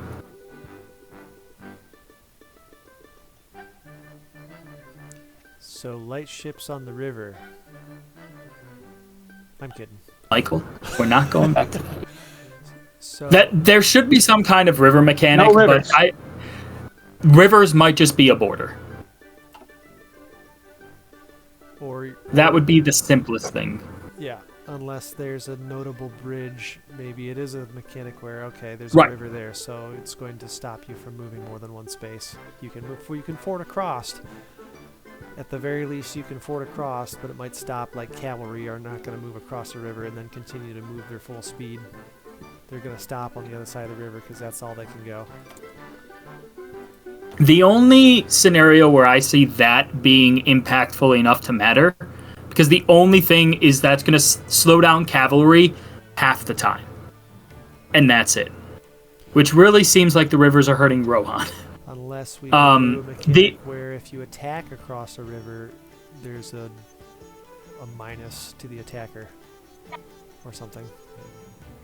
We could, and that's a mechanic that could be put in. And that's simple.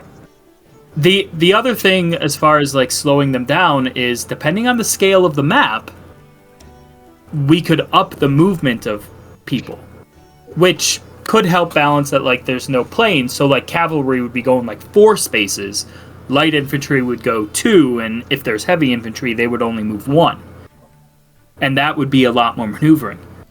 But Yeah. to make that balanced, we'd have to scale the map a lot more. I think that makes sense. So it wouldn't if be we're like- doing an Axis and Allies versus a Risk, because Risk by its nature is pretty compact.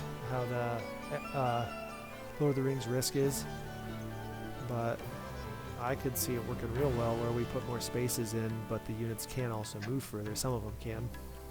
That also would allow for more teams to actually exist in the game. Yeah. and more teams would, because then Rivendell is like a small place, and in the scale of what I would call like a second revised size Acts and Allies, Rivendell's probably one space. So is it a team by itself? Probably not, with only a single space. But if we're thinking on the scale of global, Rivendell's probably 4 spaces now, possibly its own space, its own team, and that would open up. All 4 of the elves could be their own separate teams and things like that. That being said, they're all going to be small teams, only building a couple units a turn. But that's kind of how the elves are supposed to be, where it's hard to coordinate. Because otherwise, we're going to have to put some kind of limitations on the elves. The elves in particular keep coming up. To the reasons that Alan said, where, like, okay, they make 5 IPCs from all these spaces, and they're putting it all in the Elven Halls, because that's where it's important. Kind of skews things a little bit. They work better as separate teams, and the only way that seems natural is if there's multiple spaces, which means scaling the map to fit that. But then how do you maneuver guys around? It's going to take turns and turns to move around. Well, maybe they move a bit faster. Yeah, I think for to keep things playable as far as the number of factions, unless you have more advanced players who don't mind playing 3 different elf factions as... I don't mind this, especially since we're having like 8 people over on Sunday. This would be an option for these massive multiplayer games. It would be. The simple way would be 4 good teams, 4 bad teams, which is still a pretty big game if you've got 8 players, and if there's less than 8 players, people can play 2 teams. But if you've got people who know what they're doing and aren't going to hold the whole game up, sure, you can have one small elf team toward the beginning of a whole round, for example, and then a few other people go, and then the same person plays a second elf faction in the middle of the round real quick. Same person plays it at the end, whatever. You can do that if you know what you're doing. If you don't, then you've got like 15 different teams or more played by 6, 7, 8 players in a whole round, you know? So that could be a little bit heavy. Okay, let's poke the Allen bear with the stick for this idea.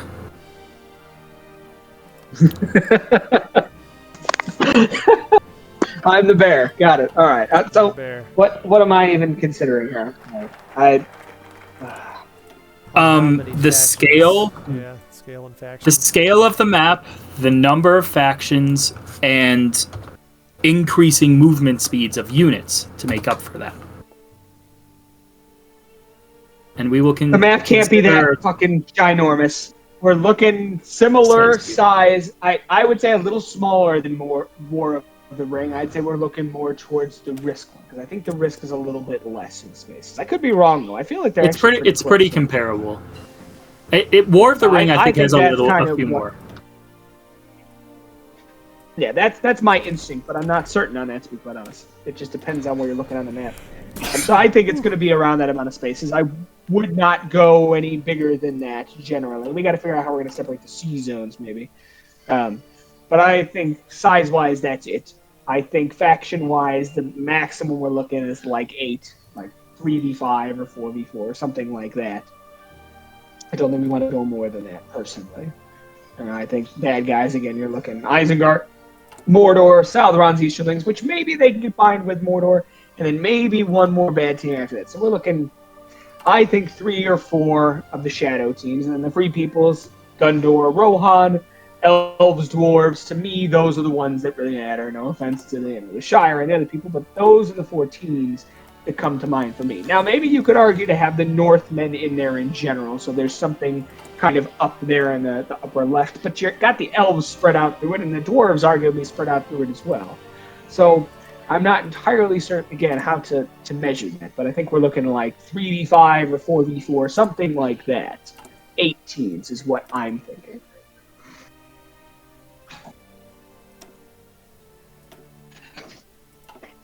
Alright, so let's try to solidify these 8 teams. Looking at the Shadow, Mordor is a team. Saruman is a team, just including the Dunlendings in Saruman. As far as the other Shadow teams, what we have for consideration, we have Easterlings, we have Southrons, we have Dol Guldur, We have goblins in the Misty Mountains. How do we want to break them apart? Now, Dol Guldur is probably the place that coordinates the northern effort more than anything. So I could see them definitely being combined with the goblins of the Misty Mountains, and they'll have a lot of... that kind of gives them a lot of spaces in the middle there. Focused around the Anduin River and probably a good portion of Mirkwood. Potentially could throw the Easterlings in there too. Some of the Easterlings come to Gondor, but more of them go north towards Dale and Erebor. So there's a combination of things going there. And then there's the Southrons. Frankly, that's probably how I would break it up if we want to go 4 good guys, 4 bad guys. I would say Dol Guldur is a northern evil faction, and then the Southrons are separate in the south.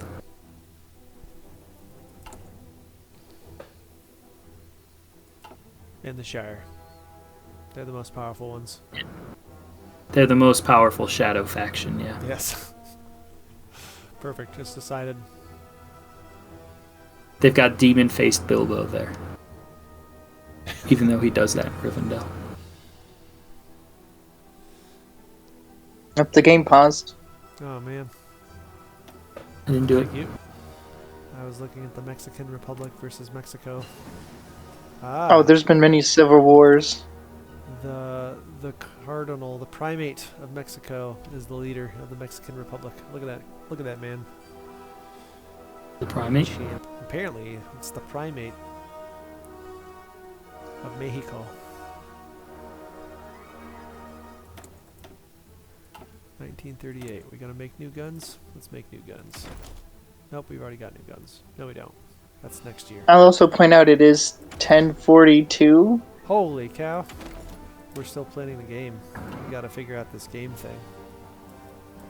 We're in another world here, Bokros. Yeah, we are. Oh no, it's all good. I enjoyed the workshopping, Well, it was a good but I gotta go to bed at least. Alright, I'll pause. Time's fun when you're making new board games. Oh yeah, I know. Yeah. Look at my beautiful nation. It's so colorful. So many princely states. Yes. Who are you? East India, and I have a bunch of little princely state puppets now. Yeah, what the hell did you do? I can basically buy up land in exchange for civilian factories, and then for the stuff that's not cored by me, I can hand it over to a princely state to manage. So they'll build factories for me. Huzzah. And Japan has eaten half of China already. I didn't even know that war started. Oh, man. Me either. Yeah. The Chinese are not looking so good. No. And a Mongol military government. New Order in East Asia is the name of the Japanese faction. How about that? Well, good for them.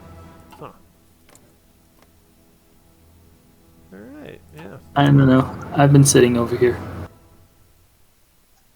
Yep, just building up my army and industry. I'm gonna save it and get rid of all I haven't been doing this anything. garbage in my save files. Okay, multiplayer. So Lithuania joined the Comintern. So I hate my life. Those bastards. So basically, if you want to annex them, you'll have to beat the Soviets, huh? You never Yeah, know. thank you. You never know. They might just join you if you be friends with them. I'd be interested to see how that turns out. Make a defensive pact with Germany and have them back you up. Claim Livonia. No? No? Kingdom of Lithuania? You can't take the Kingdom of Lithuania, can you? Has at least 80 monarchy support. But they're commies now. That's Right. sad. There's nothing I can do about it. Sad. I went down that whole tree, and now I can't do anything about it. I'm Oh. totally fucked. This So. game sucks. What a waste. So sorry. But at least the Germans still That's got all the right. I'm just Sudeten gonna line. join with Join with Sauron. I am just going to join the German faction now instead. And make the Soviets pay. I chose to avoid it because I was going to build my kingdom and try to have my own Right. faction, but now I'm just going to join in with them, Ah, and we'll deal with the rest later. theirs is Mittel Europa. That's pretty cool. See, I like this. Yes. This recent update, I'm not so salty about it. Maybe if the Navy mechanics turn out to be hot garbage, I'll be upset, but we'll see. It's going to be a while before I've got a Navy. Are they good, Broker? I haven't I looked mean, at it I at all. hate the Navy mechanics, so I hope to God it's they like- got better. Mostly the same fundamentally, but it just rearranged at least the buttons, so it's easier to set it up. Well, that's good. There you go, Alan. Alright, I'll save again. Good first session. Everybody's still alive. Nothing's happened except for 80 now. different civil wars. Yep. The Raj looks Everything went to shit for me already, but it's nice. fine. You're going to do great, Alan. It's going to be a great game. And nobody's attacked me, and yet my whole plan has gone up in smoke. The Italian League is looking pretty good.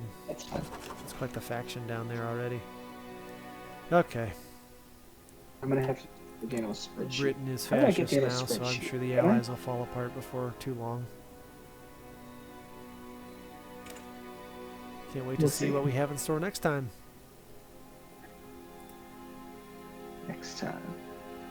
Join us next More week on time. Tuesday for more of Alan Sucks. I'm kidding. Amen. You couldn't help it. You couldn't help it. We're going to have a great time. We'll see. We'll see.